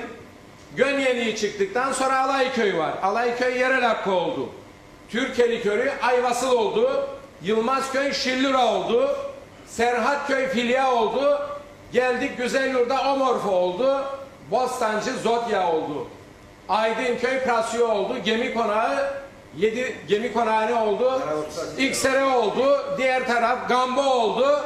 Yeşilırmak ve Erenköy'de dahil Anlam planında Rumlara bırakılıyordu. Erenköy'deki direnişin yıl dönümünde biz gidip orada anma töreni bile yapamayacaktık. Eğer Rumlar böyle hata yapmasalardı, eğer onlar da evet deselerdi, bugün burada olmayacaktık. Buraları tamamen boşaltılacaktı. Şimdi Rum diyor ki, güzel yurt olmazsa olmaz bu iş diyor. Sözde güzel yurdun, yani onlara göre Omorfo Belediye Başkanı Yunan Cumhurbaşkanı'nı davet etti ve ona Paris hemşerilik belgesi verdi. Birkaç ay önce. Düşünün. Birkaç hafta önce verdi bunu. Ne kadar ileri düşünüyorlar. Yani siz zannediyorsunuz federal bölge olacak, Rumlar kabul edecek. Böyle bir şeyi kabul etmezler. Güzel yurdu ve bütün köylerini vermeden Rumlar bunu kabul edecek, kabul etmezler. Rumların isteklerini ben okuyorum. Tutanaklarda da okuyorum. Hızlandırılmış görüşmelerde de biliyorum. Kumköy'den ta başlayacak deniz sahilini de istiyorlar. Neden istiyorlar? Çünkü diyorlar Türklerde %57 kıyı şeridi var. Bir anlaşmada diyor bunun değişmesi lazım. Dolayısıyla nasıl değişecek? Ya Karpaz'ı olduğu gibi vereceksiniz bütün kıyıları ve güzel yurdun kıyılarını da vereceksiniz ki kıyılarda da denge sağlansın. Rum'un bu görüşü vardır. Dolayısıyla çözüm isterik. İsterik ama güzel yurdu ve bütün köylerini, bak demin saydım köylerini, eğer bütün bu köyleri de güzel yurdu da Rumlara vereceksek, Türkiye'nin garantisi de sulandırılacaksa ve müdahale edilmeyecek bir duruma getirilecekse ki Rum'un bütün çabası odur. Yeni bir güvenlik sistemi tartışması yaratılıyor bugün. Ama Rumlar garantiyi asla istemiyorlar. Bu yılın başında ne dedi Rum tarafının lideriyle Yunan Cumhurbaşkanı bir araya geldiler ve şunu dediler. Garantilerin kaldırılması için 2016 yılını seferberlik yılı ilan ettik dediler. Bu Kıbrıs Rum yönetimiyle Yunanistan'ın anlaşmasıdır arkadaşlar. Dolayısıyla bakın son gelen haberlerde de işte Sayın Reşat Akar Bey de ifade etti. Garantileri asla kabul etmiyorlar. Güvenlik sistemini ne kadar sulandırılırsa sulandırılsın Rum tarafı bunu kabul etmiyor. Yunanlılar bunu kabul etmiyorlar. Bu güzel yurtta sorunlar çoktur. Halkımız göç ediyor, Gönyeli'ye geliyor, Girne'ye gidiyor, doğru. Güzel yurt esnafı siftah etmeden kapatıyor. Güzel yurttaki insanlar başka yerlere yatırım yapıyorlar, güzel yurtta kalmıyorlar. Esas sebebi Kıbrıs sorunudur. Bu sorun eğer bu kadar devam ettirilmemiş olsaydı ve güzel yurt masada pazarlık konusu yapılmamış olsaydı bugün Gönyeli'ye yatırıma giden insanlar oraya yatırım yapmayacaktı. Buraya gelip yatırım. Evini de burada yapacaktı. İş yerini de burada yapacaktı. Esas sorun burada. Dolayısıyla güzel yurt milletvekillerine başta olmak üzere, belediye başkanlarına başta olmak üzere, köylerin muhtarlarına başta olmak üzere ve biz de milletvekilleri, Kuzey Kıbrıs Türk Cumhuriyeti'nde görev yapan milletvekilleri olarak güzel yurt taviz bölgesi değildir. Biz güzel yurtta toplu takas, tazminat olabilir ama güzel yurdun verilmesini kabul etmiyoruz. Peki. Bütün Rumların üzerinde durduğu olay bu. Sadece güzel yurdu değil. 100.000 kişi diyorlar geri dönecek. 11 yaşından küçükler duygusal olarak evlerini, tarlalarını, bahçelerini kabul edecekler. Rumlar buraya federal bir bölge olarak kalsa burası, inanın ki sadece yeni yatırım yapılmış ve ciddi inkişaf yapılmış ev ve iş yerleri varsa sadece onlar öncelikli olarak hak sahibi olacak. Diğer bağlarınız, bahçeleriniz, seralarınız, boş arsalar, işte Rum'dan kalmış ama inkişaf yaptırılmamış, ciddi inkişaf almamış evler kesinlikle Rumlara verilecek ve bu bölge azınlık durumuna düşürülecek. Güzel yurt azınlık durumuna düşürülecek. Federal bir bölge olsa bile. Dolayısıyla Kıbrıs adası Rumlar tarafından bir Helen adası yapılıncaya kadar mücadeleleri devam edecek. Evet, peki. Bakın neyi Zorlu Bey teşekkür ederiz. Son Rum göçmen Girne'ye dönene kadar devam edecek diyor. Zorlu Bey bitirin lütfen. Dolayısıyla ben Kıbrıs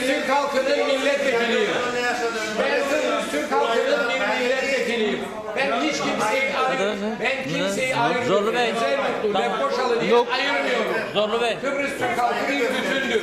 Tamam. Türkiye'li, Kıbrıslı herkes bir bütündür. Evet Zorlu Bey, Biz Türk'üz burada. tamamladığınız yerde teşekkür ederiz. Karşıya verelim hemen şeye.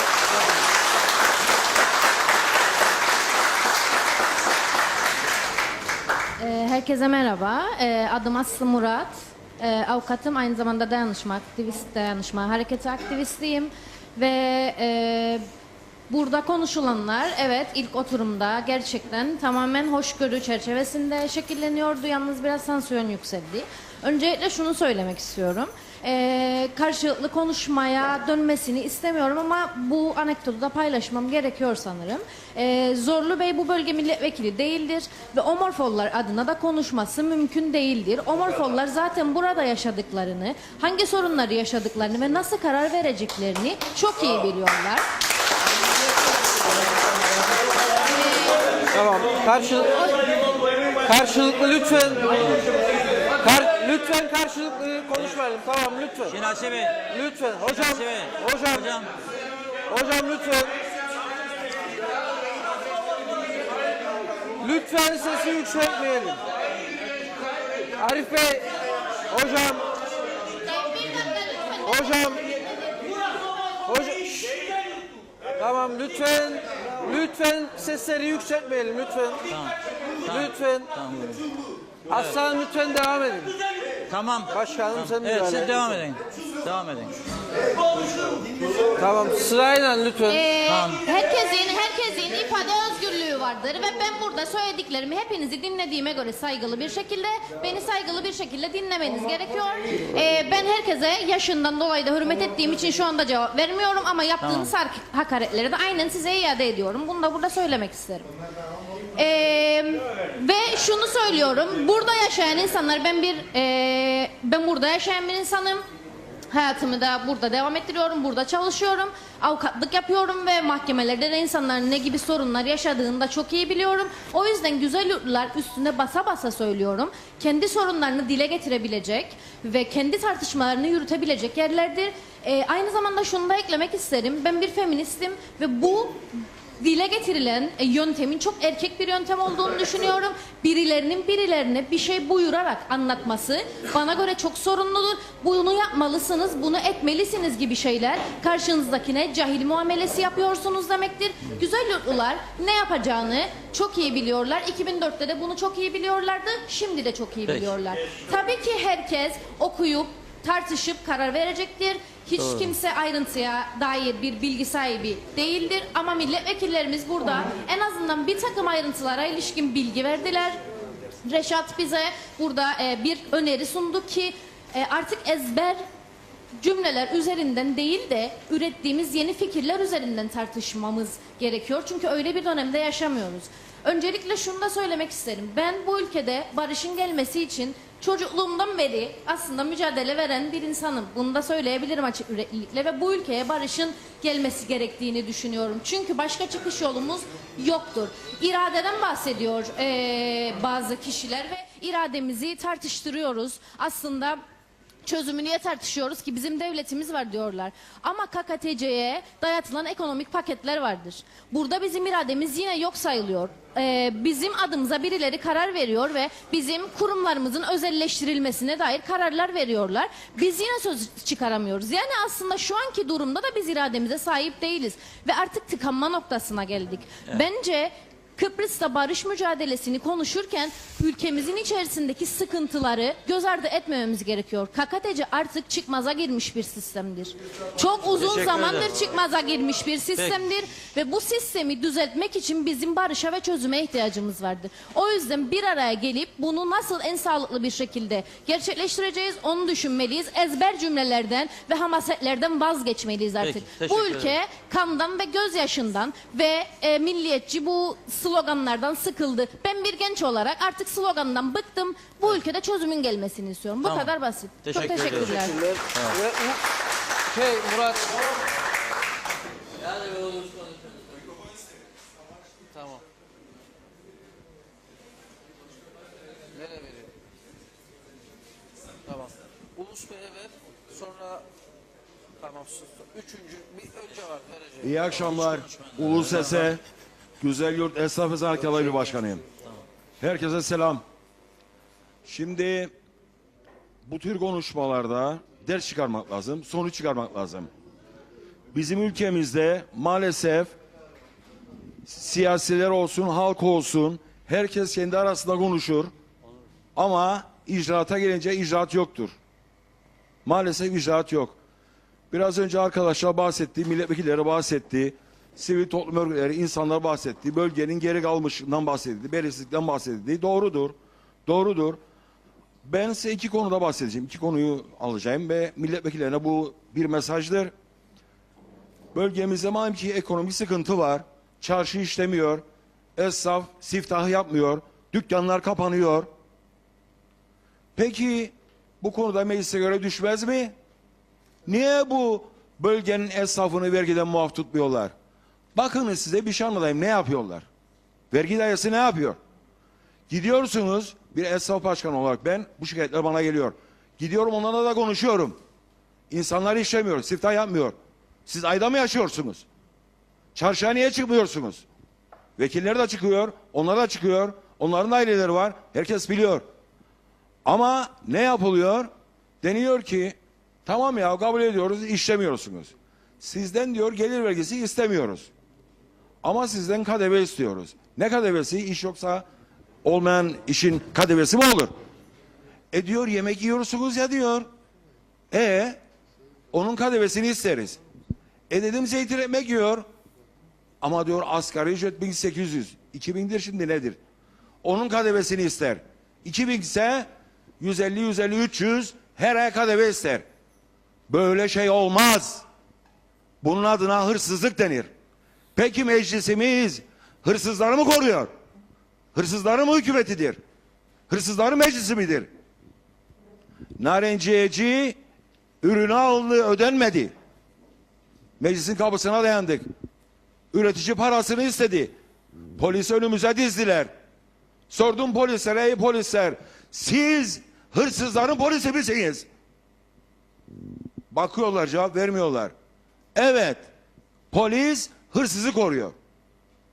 Başka bir konuya da diyeceğim. Bu KDV'den alınan vergi ve insanlar siftah yapmadığı halde, para kazanmadığı halde vergi konuyor. KDV vergisi. Ve bunu çatır çatır alıyorlar. Çatır çatır alıyorlar. Ondan sonra aldıkları parayla da Gara Mercedesler alıyorlar. Onlara bunu haram ediyoruz. Haram ediyoruz. Bir dakika, son bir şey daha söyleyeyim sevgili Reşat.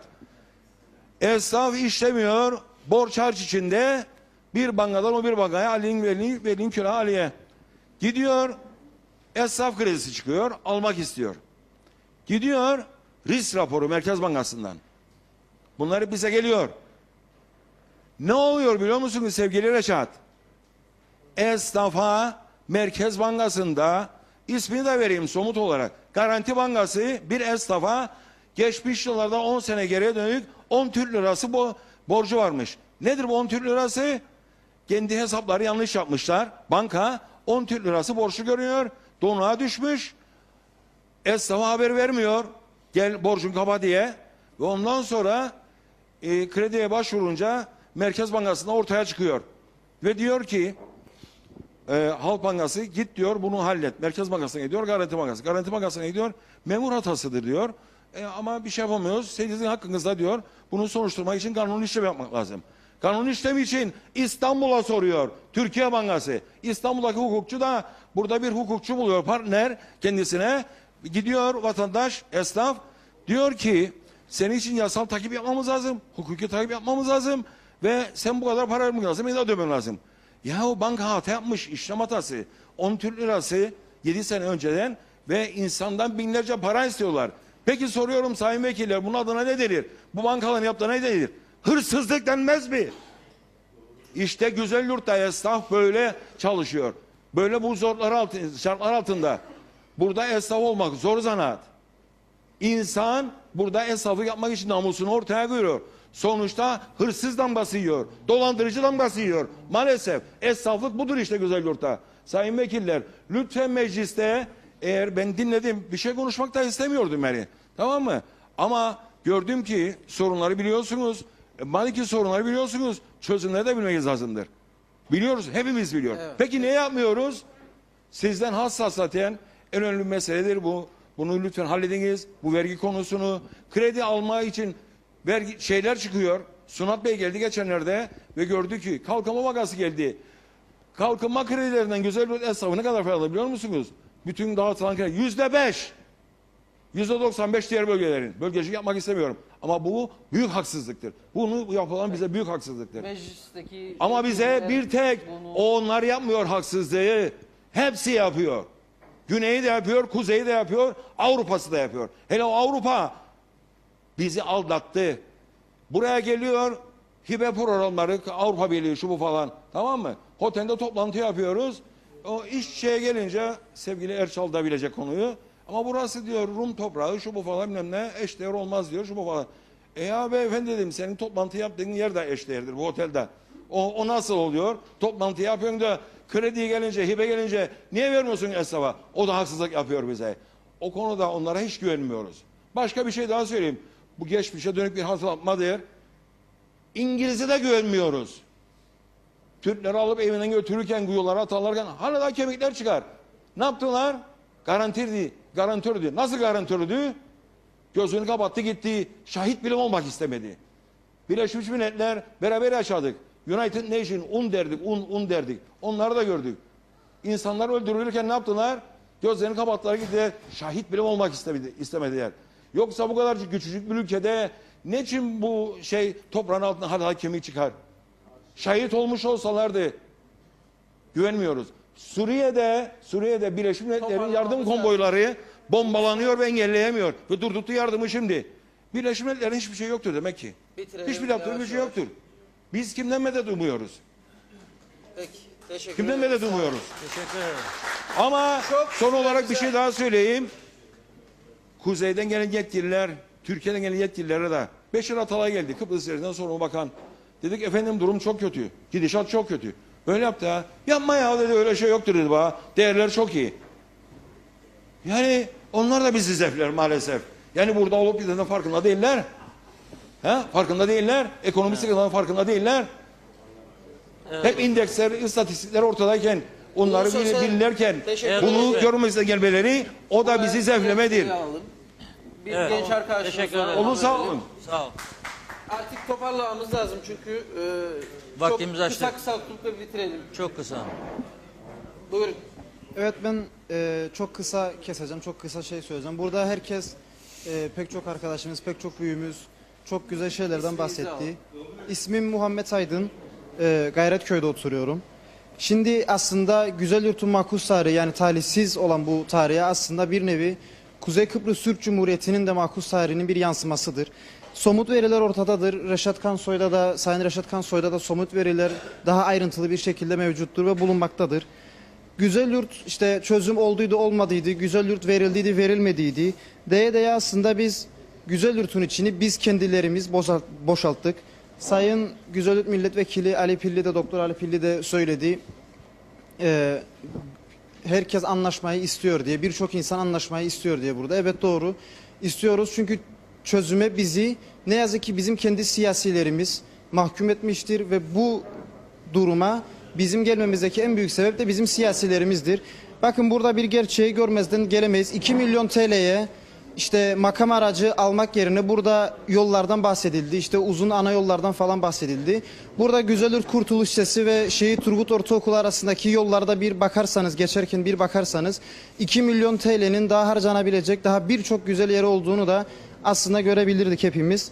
Evet. Son olarak şunu söyleyeceğim. Güzelyurt halkı Güzelyurt'a sahip çıktı sonuna kadar. Ama ne yazık ki siyasilerimiz Güzelyurt halkına sahip çıkmamıştır deyip bitiriyorum ben. Dinlediğiniz için çok teşekkürler. Evet, son oraya vereyim mi? 2 tane. Son 2 tane. Tamam. 2 tane. Ama hiç konuşmam var. Tamam. İşi bitirelim. Çok böyle kısa verirsek mesajı gereksiz unutmayalım. Benim ismim Nezif Tekyaprak. Akçaylıyım. Güzelyurt bölgesinde kalmaktayım ve hayvancılıkla uğraşmaktayım. Ben az öz konuşacağım. Ben Güzelyurt'a sahip çıktım. kendi birey olarak ağılımı Güzelyurt bölgesine yaptım. Evimi Güzelyurt'ta Akçay köyüne yaptım. Kırsal kesim arsasına. Bir anlaşma, herkes anlaşma ister. Ben de Nezih Tek Yaprak olarak anlaşma isterim. Anlaşma olsun ama biz bölgemizden kaçmayız. Bölgemize sahip çıkarız. Evimi de, ağılımı da, varımı da, yoğumu da bölgeme yatırdım. Bir anlaşma olsa boynumuz kıldan ince. Rum'a vereceklerse mandıramı da, evimi de versinler, helal olsun. Teşekkür ederim, sağ olun. Arkaya verelim. Abi şöyle de size de çok sağ olun sizden de. Tabii. Şimdi ismim İlker Aslan, Bostancı'ya kalırım ben. Şimdi öncelikle konu dışında bir şey söyleyeyim.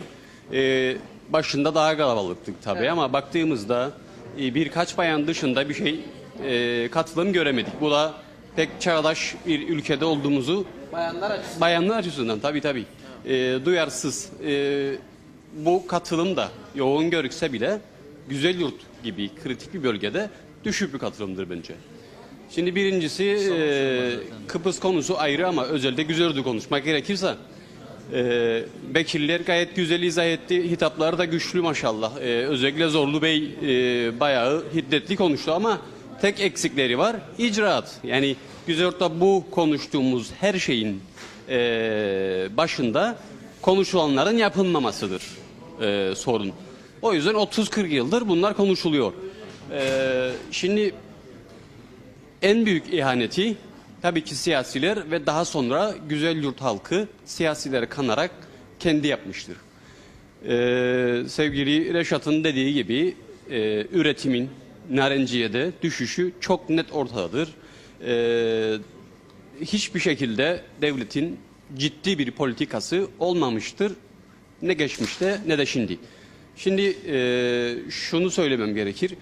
Biz baktığımızda Güzelyurt'a bütün portakal bahçelerinin önlerinde, daha önce söyledim bunu, hep motor evleri vardır. Bu evler yoğunlukla 2 katlıdır. Neden? Çünkü portakal zamanı veyahut da kesim zamanı baktığımız zaman bu insanlar, Rum zamanından bahsediyorum, 74 öncesi, bu insanlar kendi işlerini kendi yapmıştır, kendi çalışmıştır. Ama baktığımızda ben 34 yaşındayım, bunu gördüm ve yaşadım, duymadım, yaşayadım ve şimdi o şekilde konuşuyorum.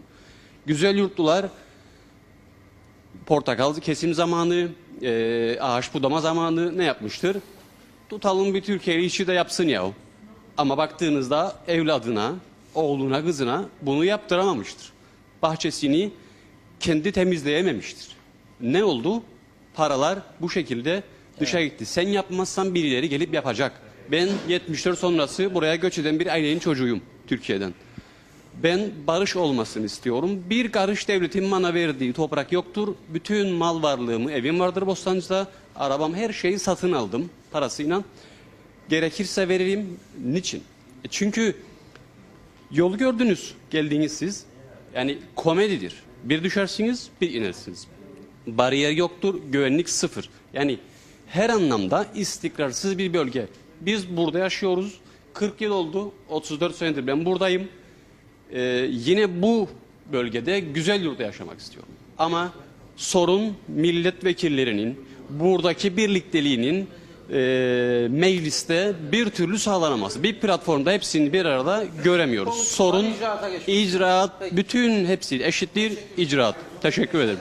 Eğer benden sonraki müsaade ederse 30 saniyeliğine bir cümle kuracağım. Ondan sonra benden sonra devam etsinler. Çünkü tam yeri. Şimdi başladı. Tamam peki. Çok net bir örnek vereceğim. Bütün bu ikinci turu özetleyen 5 dönemdir bölgemizde canla başla çalışan bir belediye başkanı var. Fakat eksikleri olmasına rağmen, canla başla çalışmasına rağmen görebiliyoruz ki tamamlanamayan puzzle taşları vardır. Nedir bu? Sivil toplum ve hükümet bacağı. Yani eğer bu 3 unsur, yerel yönetim, hükümet ve sivil toplum, Güzelyurt'un yeniden ayağa kalkması için bir araya gelirse, yerel yönetimi, hükümeti, sivil toplum canlandırır, konsantre eder, cesaretlendirirse, sanırım Güzelyurt eskisi kadar güzel bir kent olacak. Teşekkür ederim. Teşekkürler, sağ olun.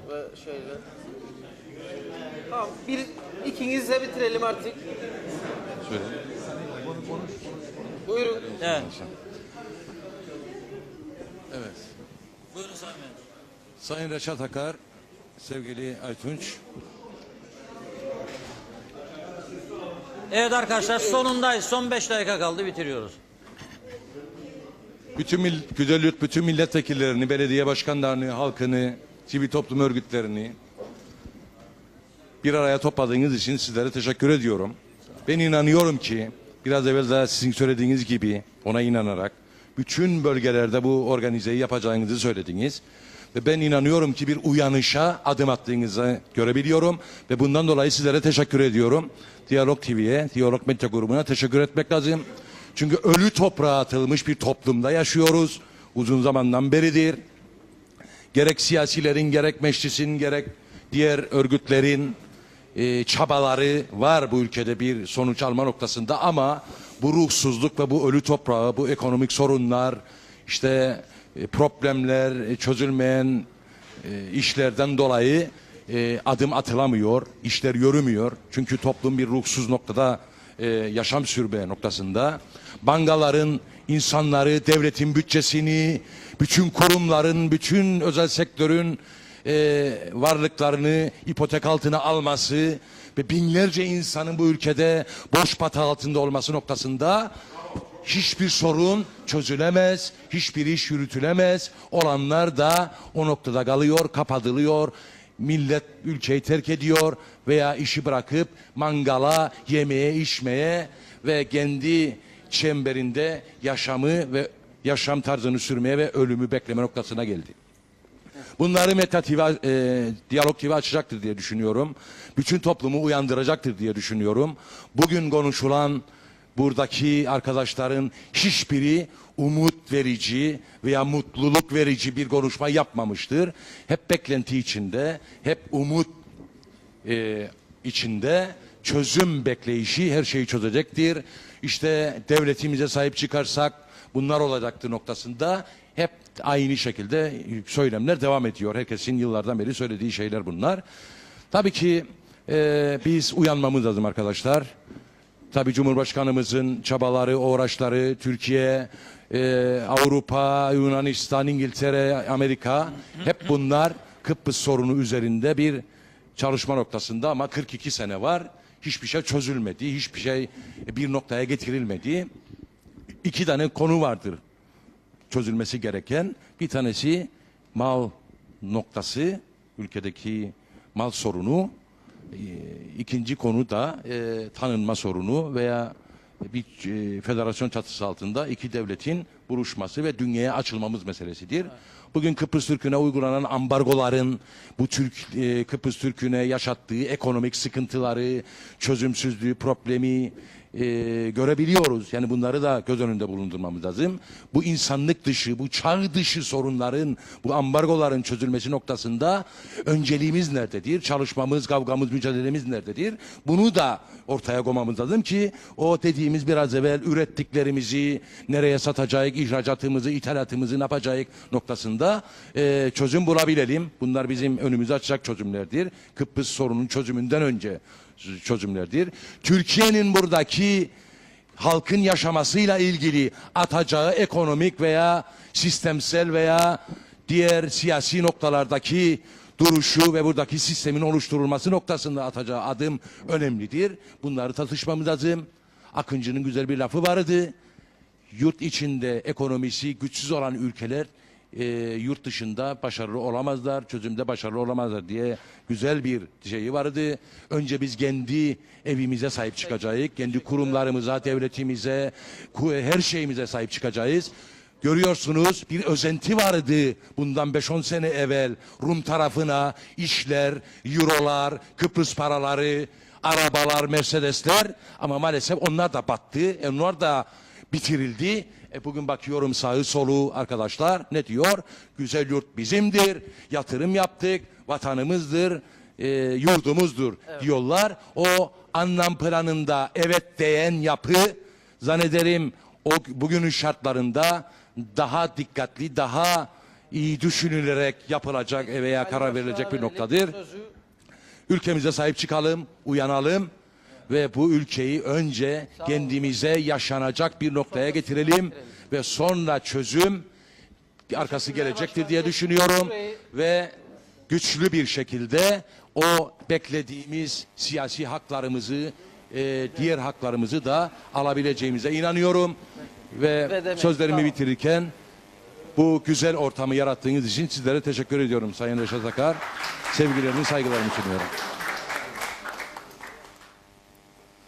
Öncelikle herkese hoş geldin diyorum ama gerçi programın sonuna denk geldi. Benim söylemek istediğim Sayın Aytu, insan önce öz eleştirisini kendisine yapacak ki başkalarıyla eleştirisini, kritiğini yapabilsin. Şimdi başından sonuna bu programı izledik. Benim gördüğüm bazı tahammülsüzlükler var halkımızın içerisinde. Farklı görüşler dahi olsa o görüşleri dinlemek en büyük erdemliktir diyorum ben. Biraz önce bazı karmaşaya neden oldu sevgili bir bayan arkadaşımızın konuşması. Aslında edeceğimiz bir kelimenin sonraki hamlesini bilmemiz gerekir aslanım. Çünkü siz Zorlu Bey'in ben avukatlığını yapmıyorum ama sonuç itibarıyla bu ülkenin de seçilmiş bir milletvekilidir. Ve siz bölge milletvekili olmayıp da o eleştiriyi yaparken sonunda bir cümle kullandınız ve dediniz ki herkesin bir özgürlüğü var, konuşma hakkı var. O zaman o özgürlüğü de o insana vermemiz gerekir. O yüzden bence yine de sizin şevkinizi kırmamak adına aktivistliğinize ve görüşlerinize de saygı duyduğumu da söylemek isterim ben. Bu mutlaka yok. Ben sadece bakınız yine aynı şeyi kullanıyoruz. Yani dinlemesini bilmemiz gerekir.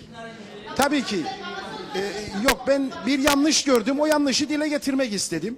Demin de söyledim. Sayın Zorlu Tören'in avukatlığını yapmıyorum. Kendisine de çok fazla bir ilişkim, diyalogum yok. Ama bunu da dile getirmekte fayda var diye düşünüyorum. Çünkü toplumun geleceği gençlerin aynasıdır diye biliyoruz. O yüzden bu noktada herkes kendine biraz dikkat etsin diyorum ben. Narenciye konusuna girmek istemiyorum. Biliyorsunuz Kıbrıs Türk Narenciye Üreticileri Birlik Başkanı'nı yürütüyorum. 42 yaşındayım ve 42 senede Güzelyurt'ta bu mücadeleyi veriyorum. Kıbrıs konusu müzakereleriyle ilgili söylemek istediğim tek bir nokta vardır. Herkes kendi bildiği doğrultusunu yapacak. Bugün eğer seçilmiş bir cumhurbaşkanı var ise bu toplum kendisine o hakkı tanımıştır. Bizim görevimiz Cumhurbaşkanı'nın bu müzakere çerçevesinde geleceği son noktada işte demin de Sayın Milletvekilimiz Armağan Candan'ın kullandığı bir cümle vardı. Olmazsa olmazımız referandumdur. Orada herkes kendi özgürlüğü açısından gidip o sandıkta vereceği cevap bu anlaşmanın yapılıp yapılmamasıyla ilgili vereceği noktadır diye düşünüyorum. Ben kendi alanımla ilgili konuşmakta fayda vardır. Bugün dünyada en zengin yerler suyun olduğu bölgelerdir. Biz bugün Kuzey Kıbrıs Türk Cumhuriyeti'nin en büyük aküverisi olan, yeraltı havzasında suyun zenginliği olan bir bölgede yaşıyoruz. Ama maalesef fakir ve batmış bir bölgenin de insanları konumundayız. Bakınız yılda 70 milyon metreküp su çıkarıyoruz biz. Bunun 22-25 milyon metreküp suyu Türkiye'den gelen su olmadan evvel Lefkoşa, Gönyeli, Maus'a aktarılıyordu. Bunun 35-40 milyon metreküp suyu ise Güzelyurt bölgesindeki tarımsal sulu arazilerde kullanılıyordu. Ve bugün yapılan araştırmalarda birkaç noktaya değinmek istiyorum, sonuna geldi programın ama dünya genelinde ilk üçün içindedir Güzelyurt bölgesi, Pergama ve belli başlı noktalarda en verimli bitek toprakların bu ülkede olduğudur. Evet belki biz yüksek sanayisi olan bir bölge değiliz. Turizme açık bir bölge değiliz. Ama unutulmaması gereken bir nokta vardır ki üretimin olduğu yerde ekonominin de yükselmesi gerekmektedir. Maalesef çıta tam tersine gelişmektedir. Bunun da tek sebebi ve müsebbibi ben yine burada öz eleştiriyi seçilmiş insanlarımıza da buluyoruz. Sebebi seçtiğimiz insanlar maalesef bizi mecliste istediğimiz gibi istediğimizin sözü kulağı olmamasından dolayıdır. Yani farklı siyasi partilerden olabilirsiniz. X veyahut da Y partisinden olabilirsiniz. Ama unutulmaması gereken bir şey vardır ki arkadaşlar. Bugün 42 senede belki 30 tane 40 tane hükümet modeli değişebilir. Bizim memleketimizden, insanımızdan götürdüklerine bakacaksınız. Bugün bir ağacı yetiştirmek en az 15 senenize mal olur. Ben bugün eğer bahçeleri gezebiliyorsam ve bir ağacın yaprağının solduğunu görüyorsam, benim için 42 senede 40 tane hükümet değişmesi beni ilgilendirmiyor. Biz gelecek nesillere ne bırakacağız? Önemli olan odur. Ve en önemli nokta şu: nefes aldığınız yerde o toprağa sahip çıkmaktır. Bugün göç etmek değildir. Mücadele etmektir. Mücadeleden kaçmamak lazım. Teşekkür ederim. Peki, çok teşekkürler. Sayın Menteş'imize verelim ve bitirelim. Son söz sizde olsun Sayın Evet, Bekir. öncelikle hoş geldiniz. Bölgemizi tercih ettiğiniz için. Ben şuradan başlamak istiyorum. Biz öldükten sonra 74 öncesini hatırlayacak olan insanlar çok az olacak ya da olmayacak. Son nesiller biziz çünkü çok küçük yaşlarda geldik buraya. Bizim de çocuklarımız var. Burada sanki bir hava yaratılmaya çalışıldı ilk başlarda. İşte bu taraf çözüm istemiyor, anlaşma istemiyor. Bu taraf anlaşma istiyor gibi, ama ben günün sonunda o verdiğimiz arada herkesin, aşağı yukarı herkesin barış istediğini biliyoruz. Şubat 2014 kriterlerine bağlıyız. BM kriterlerine bağlıyız. Ancak Sayın Cumhurbaşkanı'nı çok yakından takip ediyoruz. Doğru attığı her adımda yanında destekçisiyiz. Ancak bizim de çocuklarımıza bırakacak bir şey istediğimizden dolayı bazı şeyleri de eleştirmekle mükellefiz. Dolayısıyla o mecliste otururken bunu yapmakta gerektiği inancındayım. Ancak gelinen noktaya bakıldığı zaman BM kriterlerine kaçılmaya çalışılıyor. AB kriterlerine girmeye çalışılıyor. Dolayısıyla bu ciddi anlamda zafiyet yaratıyor.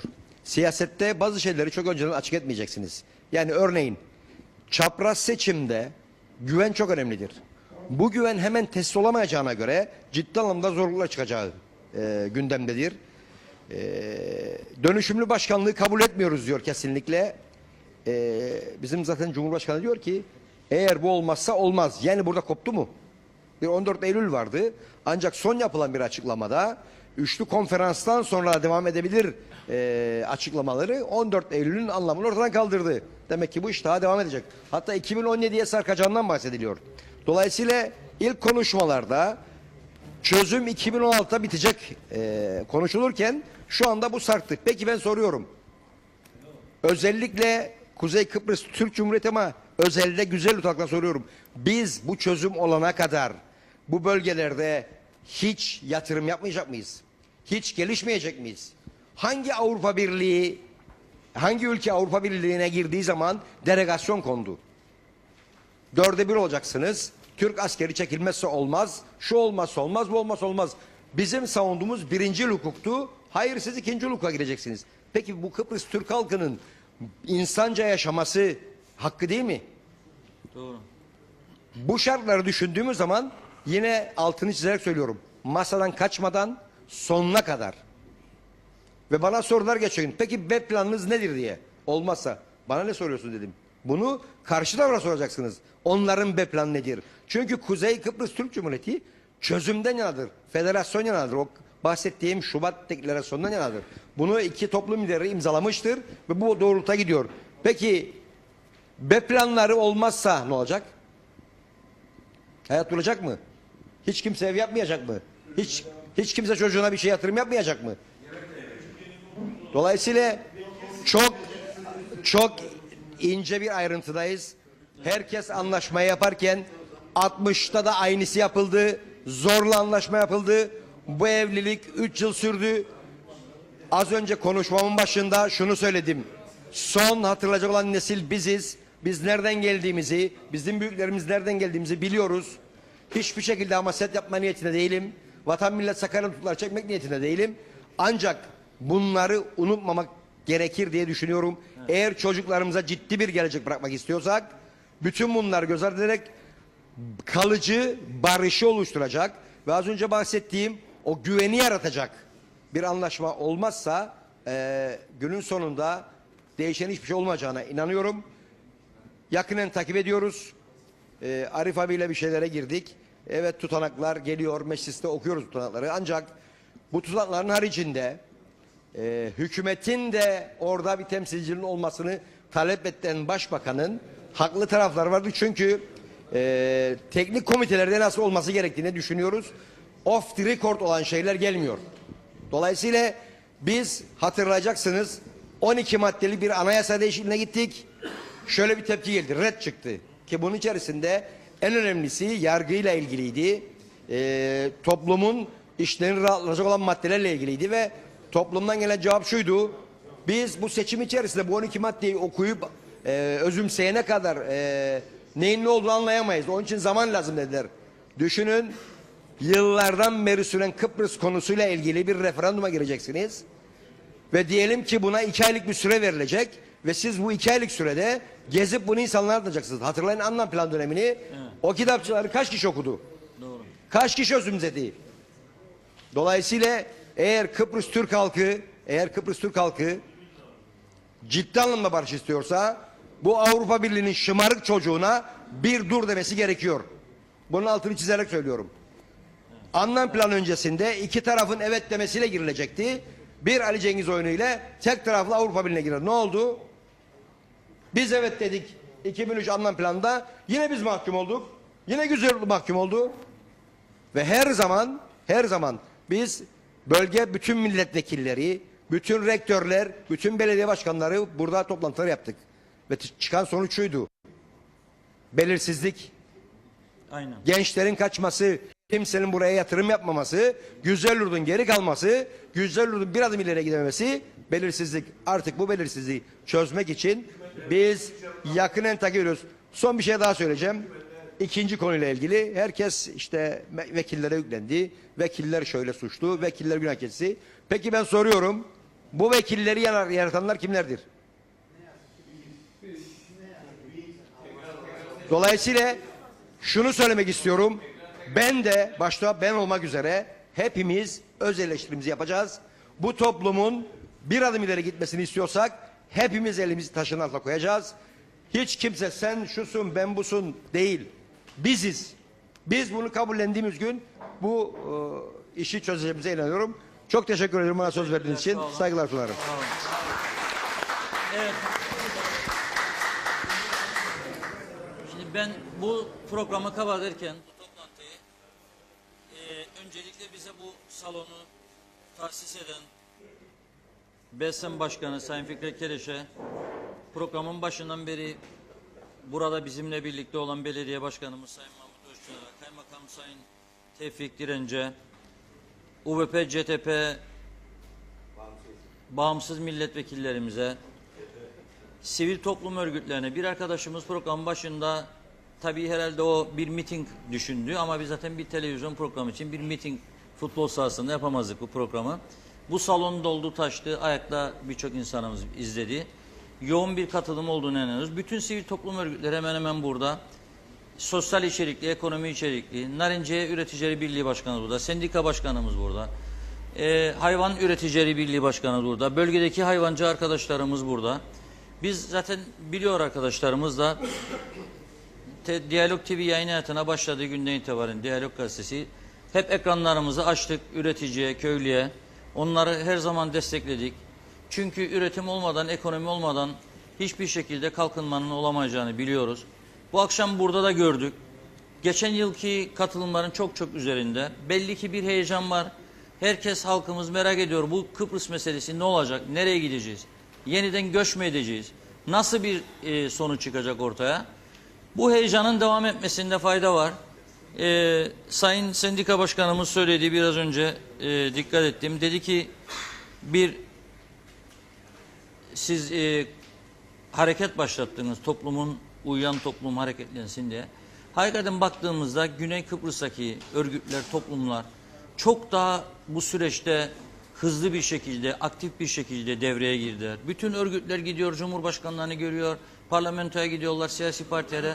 Görüşler, fikirler. Ben o arkadaşımızın bir an önce söylediği görüş, federal Güzelyurt.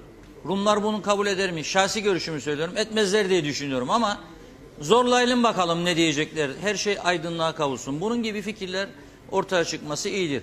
Ama tabii ki Kıbrıs Türk'ü de 74 öncesindeki gibi değildir. Epey mesafeler kat ettiğimiz de bir gerçektir. İlerledik, geliştik birçok yönde. Sorunlarımız var. O sorunları da aşmamız gerekiyor. Rumlarda da sorun var ama bugün Diyalog'un manşetindeydi. Her gün trafik kazasında 3 kişi yaralanıyor diyorlar. Ölümlü trafik kazaları artıyor ama öte taraftan da Avrupa Birliği'nin yardımlarıyla önlem alıyorlar. Şimdi trafik süratli araba kullanımını elektronik cihazlarla engellemek için 2017 yeni proje geliştiriyorlar.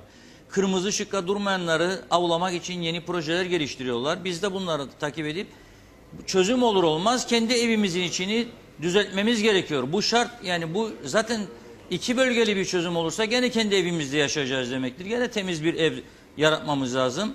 Ufak tefek sorunların üstesinden gelmemiz lazım. Bizde yanlışlar var siyasette ama onlarda da var. Son 2 haftadır belki Diyalog Gazetesi'nde okumuşsunuzdur. Söyleyeyim, gene bugün Diyalog'da var. Rumların eski Cumhurbaşkanı Hristofyas şu anda ciddi bir yolsuzluk olayıyla yargılanıyor. Ve önümüzdeki günlerde tutuklanması bile söz konusu. Banka mevduatlarının tıraşlandığı günlerde, Rum halkının bankalardan 100 Euro'dan fazla para çekemediği günlerde bu eski Cumhurbaşkanı 200.000 Euro vermiş evinin tadilatı için, şarap mahzeni ve yüzme havuzu yaptırmak için. Ama adamlarda demokrasi çalışıyor. Yargılama sürecine girdiler. Çıkıp mahkemede ifade veriyor. Bizim de bu tür ileri demokrasiyi geliştirmemiz gerekir. Bunları da konuşmamız lazım. Bu fikirler de ortaya çıktıkça siyasetimiz daha iyi, daha sağlam olacak. Demokrasimiz daha da gelişecek diye düşünüyorum. Katılan herkese teşekkür ediyorum. Önümüzdeki hafta kısmetse bir Karpaz Köyü'ndeyiz. Evet. Aytu arkadaşım toparlasın ve kapatalım. Haftaya da Büyükkonuk Köyü'nde olacağız ve sonrasında yine Mesarya ve diğer bölgelere de gideceğiz. Halk Meclisi artık startı verdi. Bundan sonra her hafta Diyalog TV ekranlarında ve tabii ki bu konuşulanların önemli bir bölümünü aktaracağımız gazetemizdeki haberlerle halkın nabzını Diyalog Medya Grubu tutmaya devam edecek. Katıldığınız için herkese teşekkür ederiz. Tekrar görüşmek üzere.